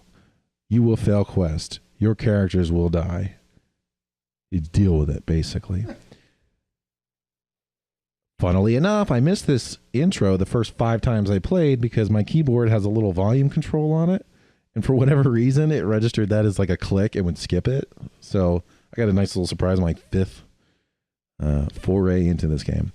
But what happens is you end up in this town of Gloomhaven. No, I'm just kidding. You end up in this little hamlet, and you've got a number of different buildings that provide different services. The main one that you're interested in to start with is the stagecoach. The stagecoach is what brings you the different individuals that you can recruit for your team. Now, your team, there's like 12 different character types. There's things like a crusader. There's a healer. I think they're called Vestals. There's an abomination. There's who like pukes acid and can transform into this horrible monster. How have I not noticed that guy? There's a grave robber. There's like this like antiquarian who she basically, I think she's supposed to be like a gypsy or something. There's a gunslinger. There's an arabalist. There's a crossbow, and they all have these really different weapons and abilities. What's the guy with the dog? The Houndmaster. There, yeah. Now, what's really great about this game is that it is so stupendously balanced. And I think as I talk, you will realize why this is so goddamn impressive. Like I said, there's like 12 different character types. In your town, you can upgrade different buildings or resource generators with things that you get from crawling through these dungeons. So the stagecoach itself can be upgraded to bring more recruits, so that you can upgrade your barracks to hold more recruits, and you can upgrade it so that you get better recruits every time that they're generated after you jump into a dungeon. What you do is you build a 4-person crew from your potential dungeon crawlers. You can equip them with trinkets, which are your basic armor power-ups, and they have different rarity levels. And then you go into a dungeon. Now, it's not just health that you have to worry about. Interestingly, there's not really a mana mechanic to this game. Every turn, you can cast whatever magic that you have to use. The big thing that made this game have a learning curve for me was the introduction of a stress element. Now, your character can have different quirks. They can have like 6 good quirks and 6 bad quirks that affect them differently. One thing can be thick-blooded. Thick-blooded means they don't bleed as easily. You can do bleed damage where if you cut somebody, they have a chance of bleeding out over a series of turns for a set amount of damage. If you blight them, they're poisoned and they do the same thing. You can, if that happens to you, you can heal with bandages for blood, antidote for blight, etc., etc. And as you would imagine, there are armored characters, but these status effects ignore their armor, so it's really nice. Whereas if you just hit them, the armor stops like a physical attack. Whatever. Well, this stress element is basically a whole range of 200. You can get up to 200, and then shit goes real south. But if you get to 100 stress on any individual character, they lose their fucking minds. They have a chance. They have to make it basically a saving throw. And it's like, all right, what does your character do? And if they fail the saving throw, they do like 1 of 5 afflictions. And it's like, oh, this character is abusive. So it'll get around to your character's turn, and they'll be like, fuck you. Y'all are some bitches. And they'll like slash your other character and then take their turn. Right? Or the one will be paranoid, think everybody's turning on them and pass their turn, or they'll cut themselves because they're masochistic. Yeah. And you're like, oh my God, fuck you. I have literally lost battles against bosses when the bosses were down to 3 health because my last character went insane and stopped, didn't use his turn, then was killed, and I lost. That was it. Is there any in-game Zoloft? I was going to say they should have one of the buildings be a psychiatrist's You would think that there would be an item, but I think that would make the game much, much more simple. You can have trinkets that affect how much stress you get in general, but mostly it comes from other characters' abilities. So the Crusader, he can do this little like rally thing, like he holds up a banner, he heals you 2 health, which isn't very much, but he can decrease you 8 stress. Okay. So I told you get to 100 and you can become afflicted. The other thing is you can become virtuous, which means you're like Bobby Badass. And then your character de-stresses everybody else because they're like, we're going to fucking crush these guys. And everybody's like, I feel great. Or they'll heal themselves so every once in a while. Becomes like the hype master. Yeah, or whatever. and it's really, really helpful. Well, in the beginning of the game, I didn't quite understand how this dynamic works, so everybody went insane. The other time that you can affect people's stress level is when you camp. When you go on a medium or long length dungeon, you get to camp by a campfire, and overnight you heal you replenish your torch, and you can like calm each other down and give each other. You only get so different much buffs. torch. Exactly. Torch is like up to like 80 or 76. The brighter the torch, the greater your chance of hitting enemy monsters is, surprising monsters, which basically means you get to go before them no matter what. But your loot is worse. If it gets really dark, the monsters can surprise you. If you're surprised, your party order gets all fucked up. How does it reduce the amount of loot that you get? I don't get that. Well, Is it just a mechanic? Because the you darker can't sneak up the on things. darker it gets, the better the loot that is generated from a battle or in So a it's like chest. harder to find battles, so the better the reward kind of thing. Exactly. And your characters get stressed. They're like, I don't like the dark. But then there are some trinkets you can get. You're like, your character's super accurate in the dark. They like the dark, whatever. Now, each one of your characters has a position 1 through 4, and it lines up against the enemies, which can have a position 1 through 4. And your characters can use certain moves only in certain positions. So one of my characters can use her mace in the first 2 positions, which is good if she's fighting undead, the Vestal, because she's like a holy healer, and she gets a bonus against undead. But if the enemy can knock her around, and it fucks her up, and it can send her to the back. And then she can't use her mace, but that might open up a different heal that she has, right? So if she gets pushed to the back too, she can do a big heal for individuals. So I learned 2 things. You need to be ready for stress, not just when you're resting, but as you're going along. And you also need to be ready for your party to get fucked around, because as you get farther and farther,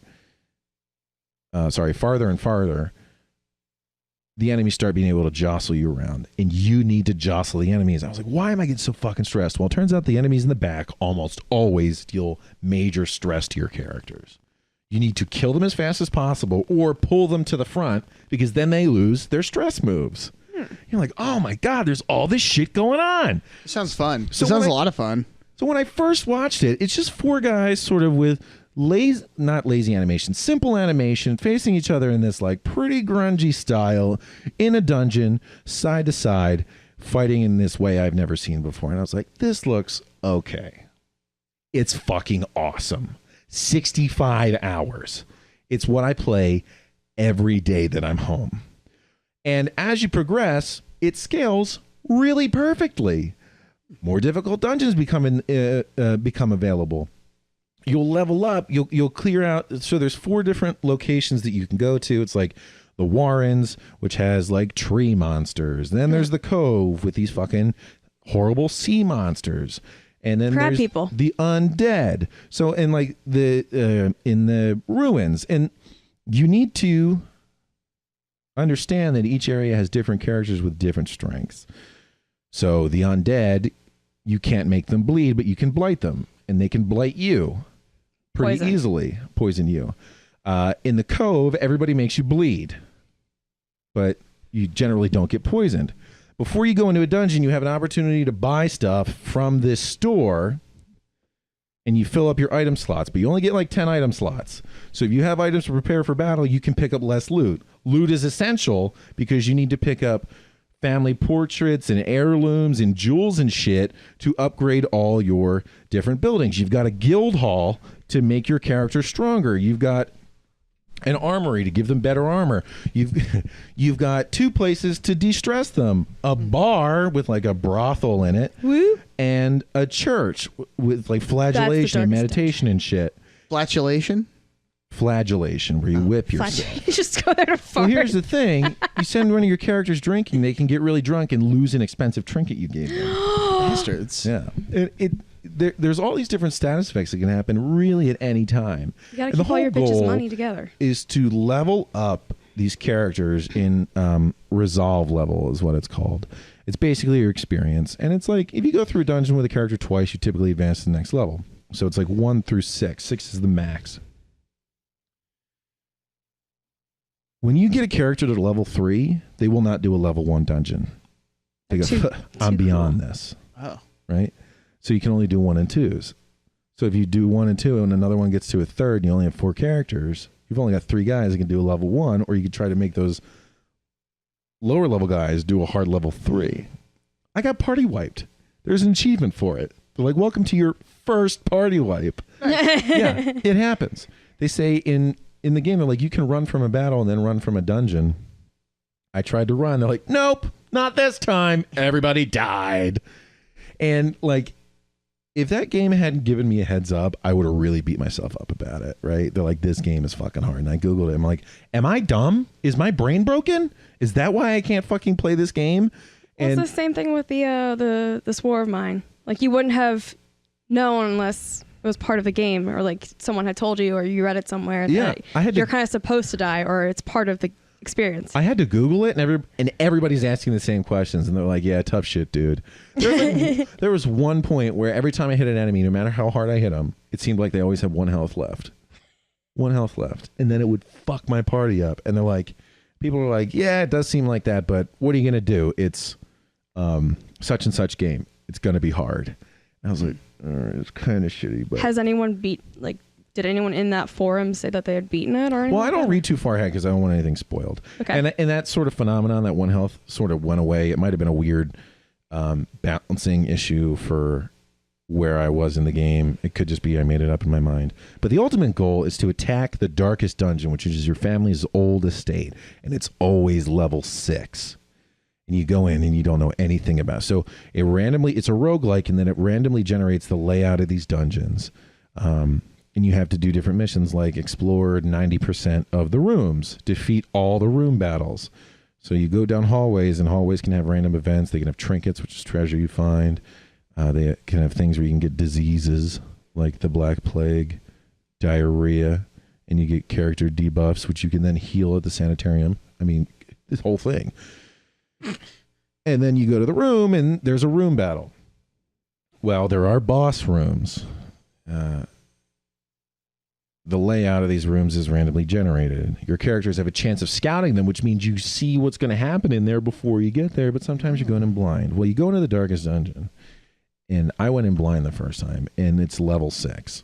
They'll let you take whoever, but you take level 6, and they go, okay, listen, if you abandon this, you can go, but if you abandon this this quest, one of your characters has to die.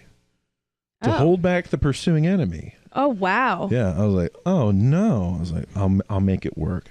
Got all my bandages, everything prepared.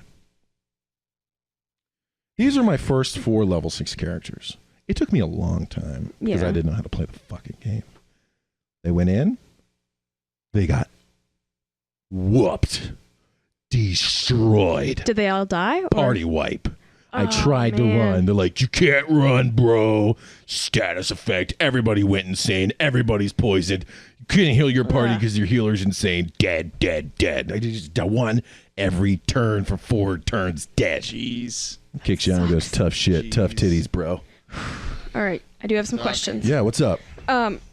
How exactly do you get increased stress? Like, I know it's going to come from enemies and stuff, but like what kind of moves or...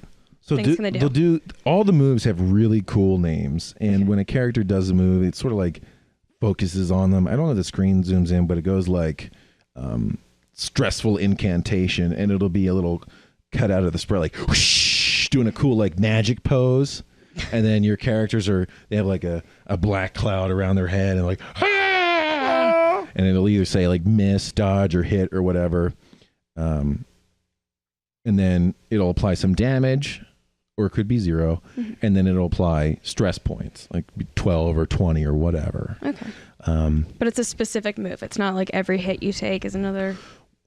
It is a specific move. Now, there are other moves that can do horror, which is like a bleed, except for stress. So every turn you get more. You're spookified, and you keep getting more spookified. Get a little bit of the spookies. If one of your characters got way too stressed out, went over 100, and became an abusive douchebag, every turn they'll say something fucked to the rest of your party, and your party will take more stress. Oh. Like your abomination, he doesn't even have to lose his mind. He's like normally a guy in chains, but he can transform into this huge monster. And just by being on the field as the monster, your party takes stress every turn. Oh, that sucks. So not even against your team. Like he's just going to fight the bad guys, but wow. And he's super powerful. Now all the boss fights are really interesting because they work it in really interesting ways. One, Flip I'm it up and fighting right reverse it. now. I go to attack this sunken crew. I'm not going to spoil the story for you, but I got to fight them. Their big move is the guy summons some dead Zambo sailor, and he hits one of my characters with an anchor. And every turn, like while they're tied up, every turn my character takes stress damage, and the boss heals from my character taking stress. So you're like, God damn it. So it's this race, right? And, Yeah. another one, the guy makes the ceiling fall on your characters, and it shows you the turn before who it's going to fall on, and you got to figure it out. Deal with it. You can either Oh, have them eat shit. it, or you can move your characters around. But remember, if you move your characters around, they might not be able to do their moves. Yeah. So there's other things that I've learned. Like dodge is really fucking awesome. Basically, Frank, you'd really enjoy this game because it's one of those you have perfect knowledge of how combat is going to go. So you know what your base damage is for your character. It shows you the modifiers based on like any diseases or buffs that they have, equipment, and it'll you have a base accuracy on an attack like 95, and then if you boost it, you can get plus 15. It has 110 accuracy when you attack. Well, other characters have a dodge percentage, and that dodge percentage directly subtracts from your accuracy percentage. Well, I have a character who, if I boosted him up to like 47 dodge, I use this guard with one of my other characters, gives him plus 15. He's at 62 dodge. Well, when the guy guards him, any attack that goes to this other guy actually goes to the guard, and if the guard has a really high dodge, that's two characters that are almost never hit because the enemy's attack is like 90 and I dodge 62%, so they only hit 30% of the time. Cool. Right? So you have perfect knowledge. You can look, you can see their moves. It doesn't show you exactly how much damage the enemies do, but it shows, does it affect, does it bleed, does it blight? It shows you their type. There's like beast, unholy, eldritch, all sorts of different stuff. And you have different moves like push and pull characters. There's this one really cool mechanic. You get this guy, he's the bounty hunter. Big power hitter. There's a couple of these guys. There's like a barbarian queen, like a Gaul axe woman who does really big damage. Nice. Just straight up muscle cutter. Then there's this other guy, the bounty hunter, and he really works well with status effects. So he gets plus 30% bonus if you mark somebody as a target. So I have my Arabalist in the back, she's got a move so she can attack the back of the other enemy's team, which is where all your stress incantations typically come from the guys in the back who are the mages. So you attack them, and then you use her to mark an enemy in the front.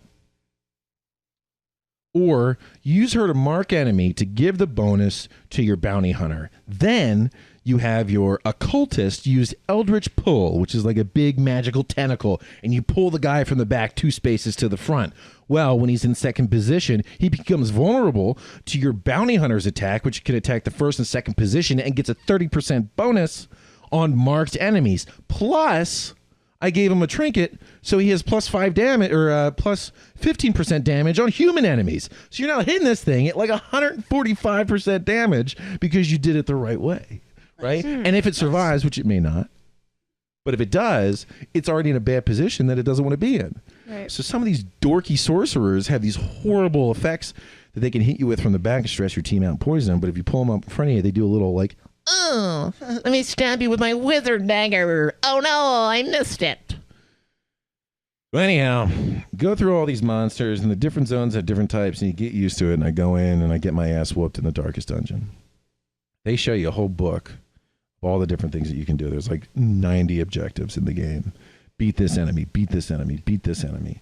And as you get further in the game, the actual dungeon that you're going through levels up, and it generally scales to skill. You know, you have level 1, 3, 5 dungeons, and then level 6 darkest dungeon. Well, I got along and I upgraded every fucking building in town. Well, I get attacked by this Wolf Brigade or something. Some douchebag who wants to destroy my hamlet. When it's almost 100% in the upgraded. town? He's outside, and they're like, all right, he's a level 6 too. I'm like, fuck my ass. I was just getting my guys up to level 5. They're not letting me for level 6. So I send in my level 5s. I'm like, I boost them up. I give them all trinkets. Let's fight this guy. We'll get him. I thought it was going to be a one-on-one battle. No, I have to go through a whole town. And he brings his super strong J-bronies. So I stumble my way in there, and I have to flee. Sucks. Yeah. So they're like, all right, well, if you flee, you got to leave one guy behind. One guy will die to hold them back. And I said, okay, I'll choose this guy. And I take his trinkets off of him and put them in my pouch. And I get ready to leave and let this guy die. I don't get to choose. They just took one. Oh. Yep. Sucks. Yeah. And it was one of my big boys. One of my magical boys. Pretty exciting. I learned a lot, though. Now, if you let him attack the town and you go do a different dungeon without fighting him, he destroys one of your upgrades. Since mine are all highly upgraded, it's very expensive to fix. Wait, so have you beaten him yet, or is he still there? I have not. He killed one of my guys. And now he's sitting outside of my town right now, and I have to decide whether I want to send them on a suicide mission or go do something else and let him destroy one of my upgrades, which I might do that. Anyhow, 12 different character types, tons and tons and tons of items to buy. With, common, uncommon, rare, very rare, legendary, all this different stuff. Perfectly balanced. As I continue to play through this game, no one individual seems to be majorly stronger or majorly weaker than anybody else. There is a time and a place for every single type. And I felt like a real big dope when I unlocked a little title on my party before I jumped into a dungeon. It said Death Walking. I said, what the hell does that mean? So I look it up.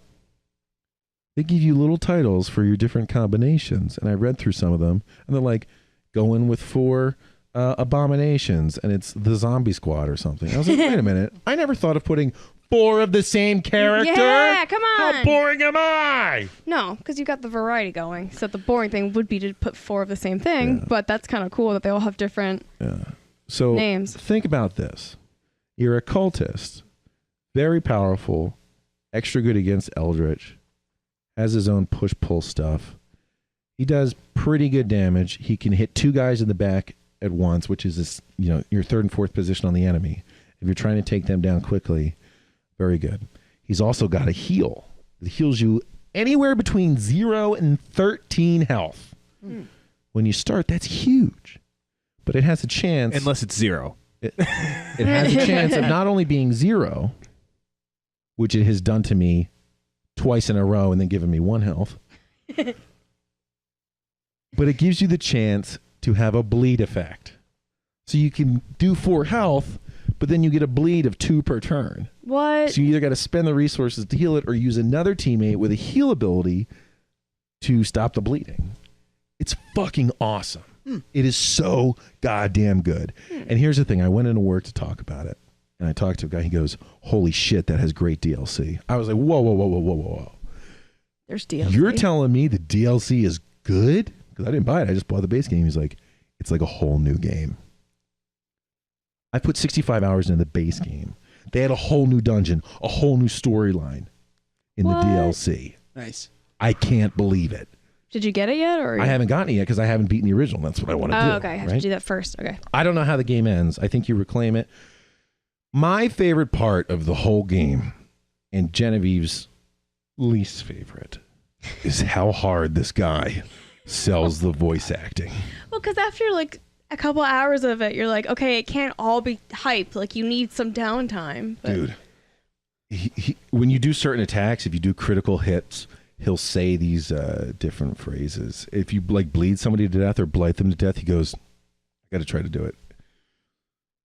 Slowly, gently, this is how a life is taken. And you're like, oh shit, that was fucking hype. But that guy talks that seriously in that voice acting the entire game. And he tells you, he'll do narration. He's like, we were exploring the ruins under town as I sought to revive an army of the dead.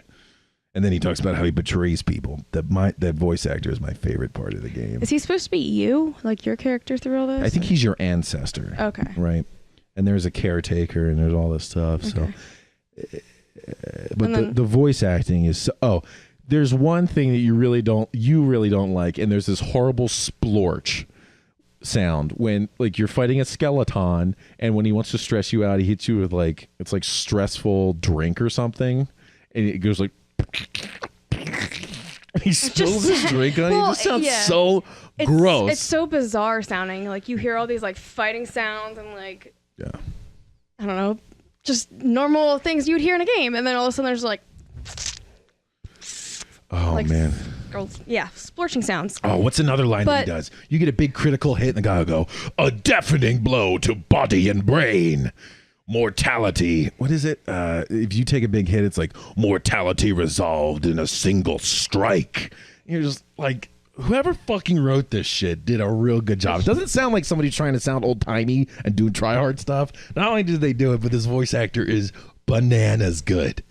But it's what I want to sound like. Backed up by some pretty insane music as well. Like my God. The soundtrack for this game is all intense as well. Unbelievable. Even the campsite, like rest for the night or whatever it is, music is like almost just so heartbreakingly sad, and like it just makes you feel emotions, and you're like, I'm in my bedroom, like why during a period of rest is this supposed to be so intense?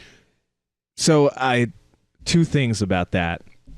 First, for the like random comments that are made, games have come so far in the contextual randomly generated dialogue, I think, in the past couple of years.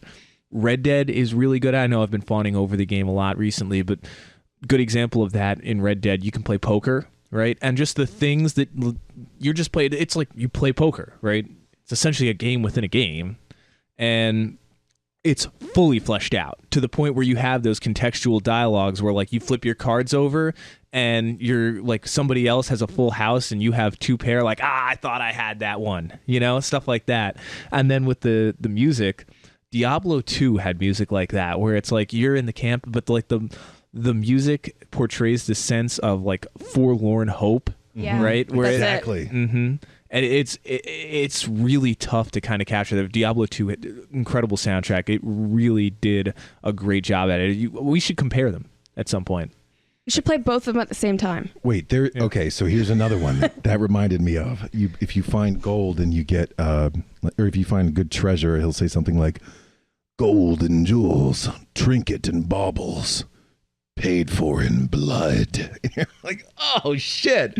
Like, your characters are going through horrible, horrible dungeons for this money, and I just want the gold. Like, you get to the point where you would just sacrifice. Pay for it in blood. Right. You're like, I don't want to stress my main characters, so I'll just get 4 guys off this stagecoach who are really low level. I'll go into a crappy dungeon, let them get all stressed, get a bunch of gold, or let them die, and then dismiss them all. See you later, fuckers. You just use them to go insane so you get the better benefit. Oh, wow. Yep. And the combat is unbelievable. Now, it's not absolutely perfect. Some of these things I've gone into, it's clear to me that I could not have known how to compete the first time I went in. And that's sort of a bummer because when a character dies, the game says so. A character dies, they're fucking dead. Anything they're holding, they take with them. Now, every once in a while ago, it seems like even death cannot hold all, like, even death is not a permanence here. So you get to pick one of 3 people who died every once in a while to revive them, but they come back at same level, but all their abilities are level 1, even if they're level 6. So it costs tons of money to upgrade them, and they have all their old problems. And you can get lost trinkets from this horrible crow monster that you fight. But you go into these battles, and it's either read a ton of shit, which is fine. This was the big thing I was going to tell you, Frank, a couple weeks ago. I finally fucking did what I was supposed to do, and I did some goddamn research. I played the game. I said, all right, I'm going to roll the dice. I'm always so worried about losing that new feeling that the opening of the present on Christmas morning, like a surprise. Yeah. By reading about the story. And while I did lose some of that, the game was not so simple that reading advice and direction made it trivial. It just made me feel prepared, which was a different sort of enjoyment. Instead of perchance getting lucky in defeating the game. I went into a challenging scenario and sometimes I succeeded. So it lost some of that novelty, that reveal, but it was still super duper enjoyable. And I did as little as I could at a time to learn without spoiling stuff. So did some things get a little spoiled? Maybe. But communities have gotten really good with giving advice without a ton of spoilers or saying, spoiler, X, Y, and Z. Yeah.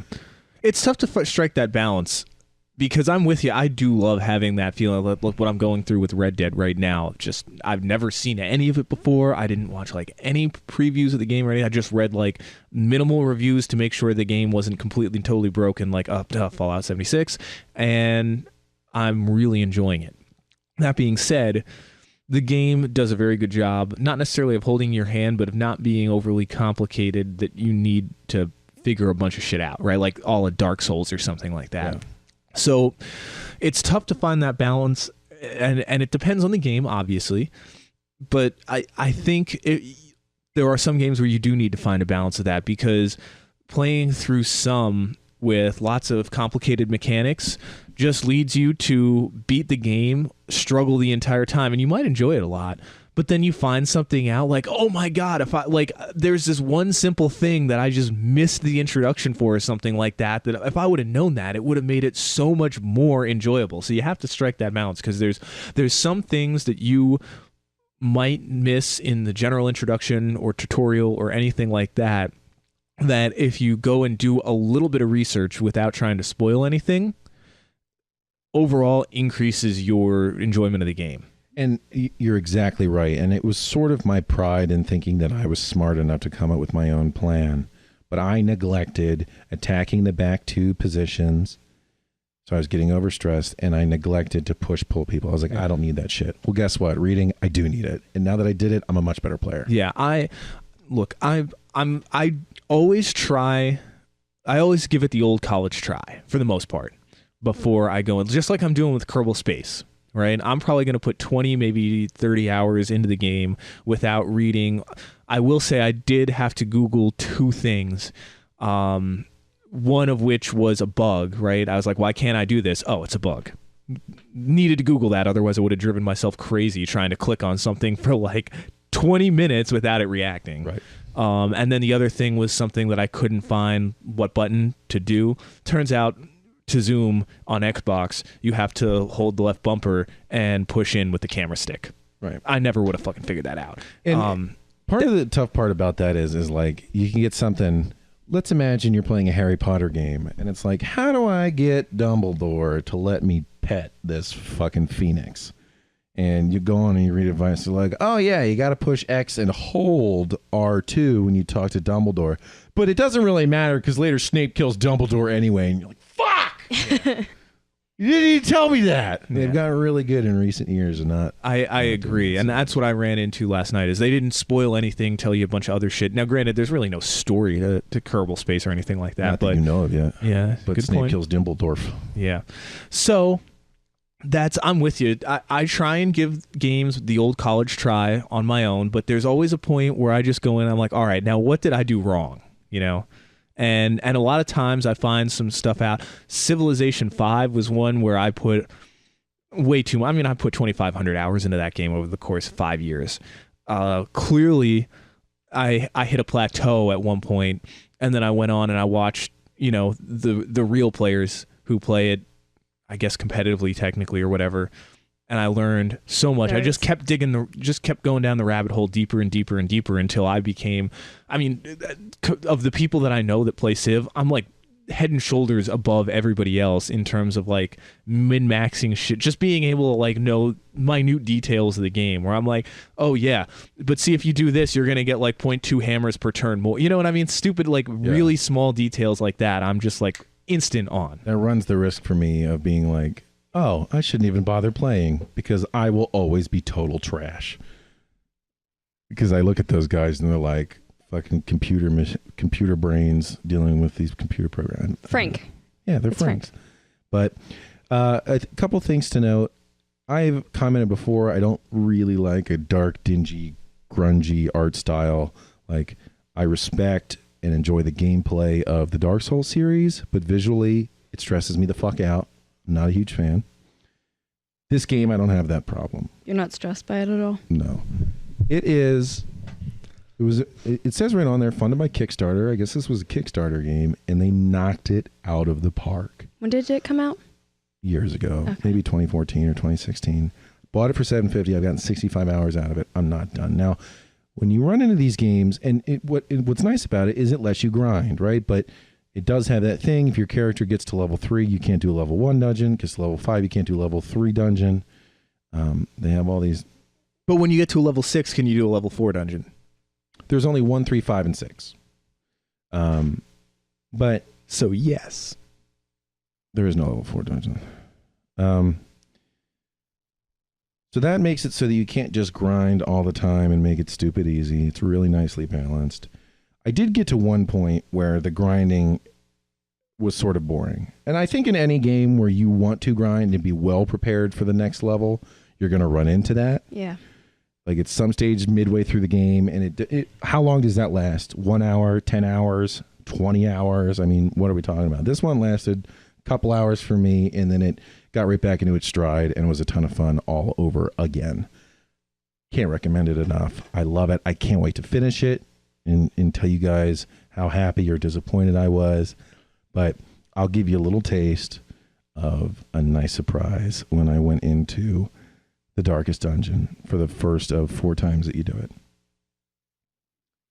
All along, there's this super jacked character who has these like Wolverine claws, and he'll slash you with them. And the move is called Rend for the Old Gods. Rend? Rend, R-E-N-D.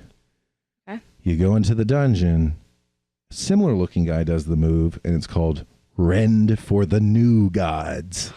And I went, What? why? I don't know. Wait, so the other guy who's just Rend for the gods? Is that... Rend for the New Gods. No, the old one. Rend for the Old Gods. Old gods, yeah. Is that a character you get? Or is it No. just someone in the town? Or like where... No, it's an enemy. It's an enemy, okay. He attacks you, Rend for the Old Gods. And then you go into this darkest dungeon, level 6, super difficult. Rend for the New Gods. What's the story? And that cool narrator has brand new script, all new copy. Fucking sets the tone, man. I love it. All right, guys. That was a long section. We're going to wrap it up, do a real quick Steam sale section. Then we're going to cut you loose. Catch you on the flip side again.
Hey everybody, we're back. We've got some good looking sales here. First one that catches my eye, Dishonored 2.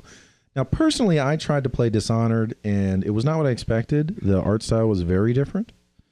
And I really sucked at it, so that was not great. But this is 67% off for $13.19. It seems a little expensive for a game that's, I guess, kind of old by now. Did anybody here play Dishonored or Dishonored 2? And have any feedback? I have not, but they are both published by Bethesda. Free trial, it said. Here's I was looking at this because I purchased the first Dishonored as a used disc for 360, but never actually put it into the console. What? I don't know why. I have a long list of games I haven't played, but I want to get back to it. But in looking at these sales ahead of time, I zoned in on this game because I'm looking at just everything about it. And I mean, it's reviewed well. It's about 2 years old. And for under $15, I mean, it's a AAA game.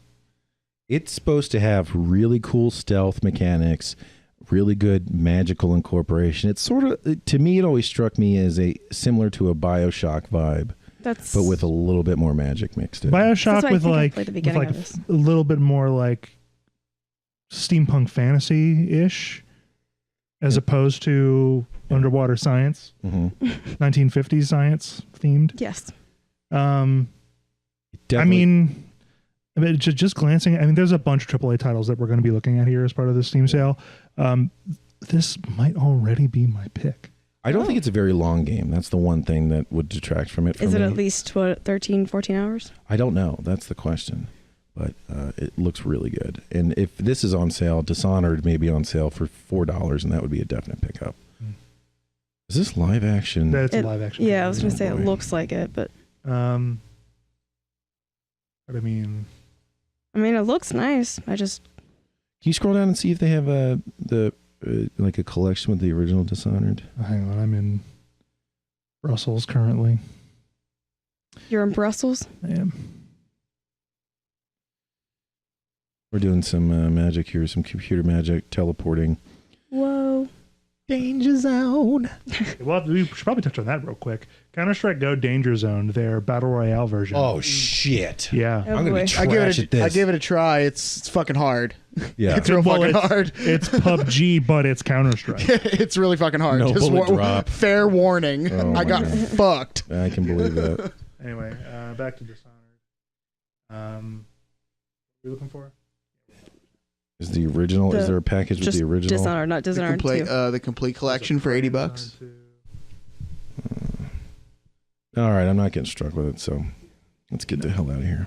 Anyway, strong contender. Right Thank off the you. bat. Next. What is Just Shapes beat? Today's deal. Just Shapes and Beats.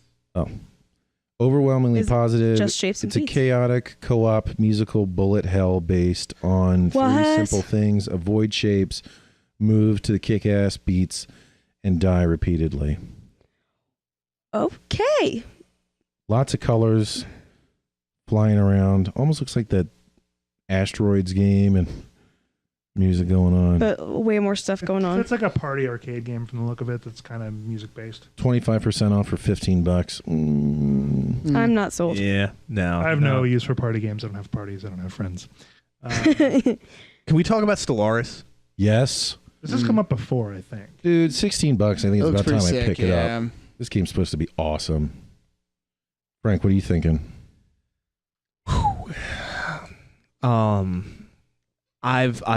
This might be that game that I pick up in addition to play in addition to Civ 6, because I think this game on Lisa's PC in 4K with fucking graphics all hyped up, I think that's it, man.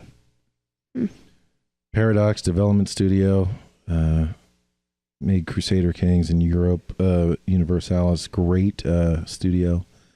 This game's going to be dope and in-depth and take a lot of time. $16, I think it's going to be a good one. Is it like an RTS or something like that? Or It's open world economy type thing? I think it's like a galaxy view strategy game with resource management and colony development, but I don't have a ton of exposure to it. I'm clicking through this video here. It looks fun. I don't know if it's my speed, but it's definitely Frank's. Oh, yeah.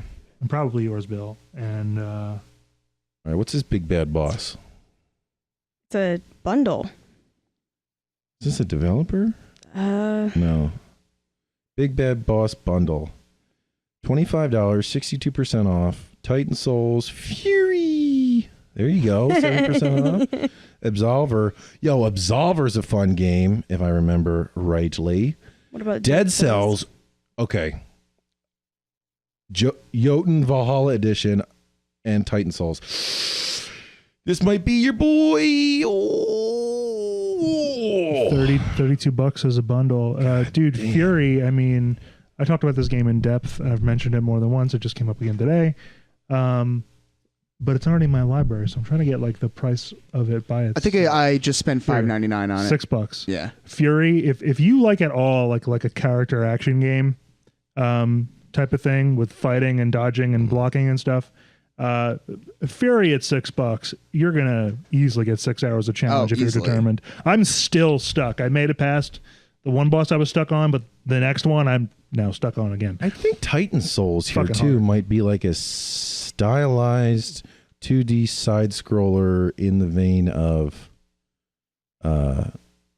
Dark Souls. Reminds me of Hyper Light Drifter right off the bat. But I could be mixing this up with something else. Oh, I think I am.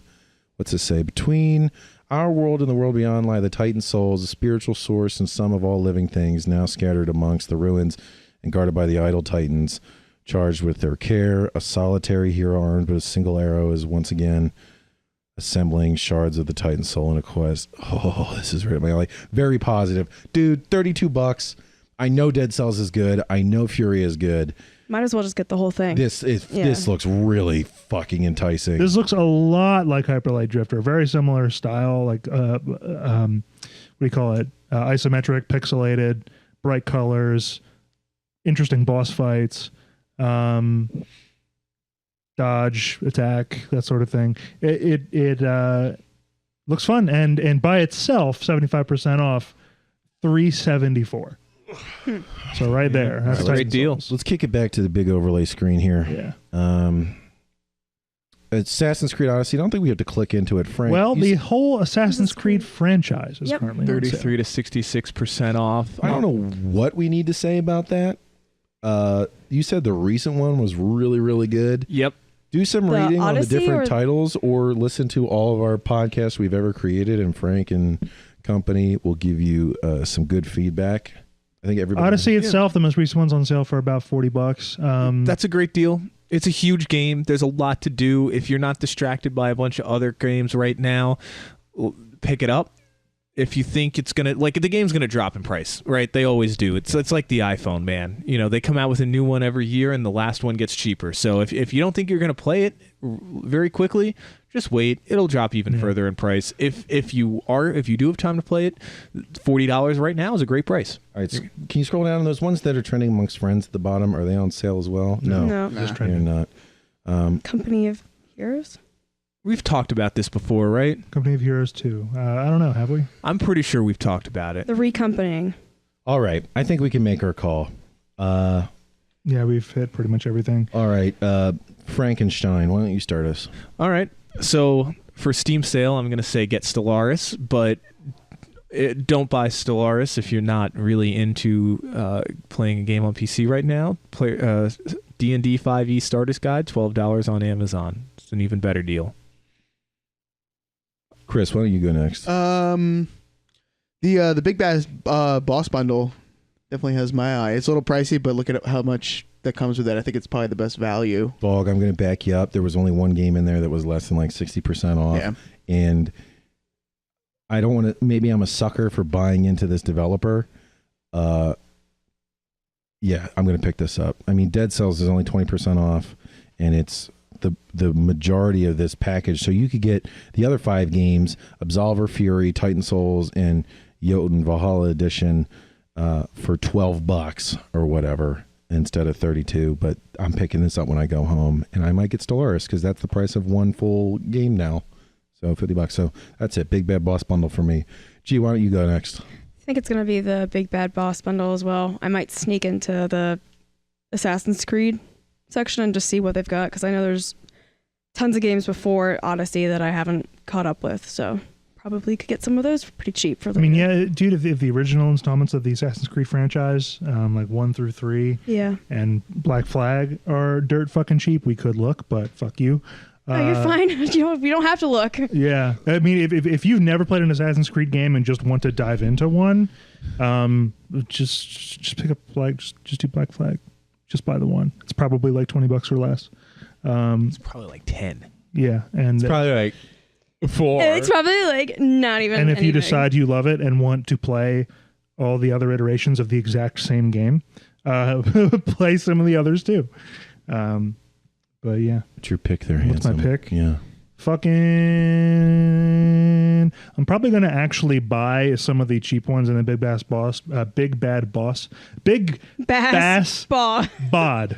The big bass bod Do you bundle. mean Billy Bass, the wall singing bass? The wall Big singing bass bundle. bod. Take me to the river. Oh boy. I thought there wasn't it? Put me in the water. All right, you're done. All right, that's it. Thanks, everybody. I'll probably do Dishonored 2 at $13. Give it a whirl. Very good. Yep. As always, thank you for joining us. If you haven't seen the video of a guy hooking his Alexa up to a Billy Bass talking wall bass, go ahead and Google that. And don't forget to always, but not ever, do hoop, hoop, scoop, do whoop, whoop, whoop. Cock 'em, lock 'em, and rock 'em, baby. Take me to the river.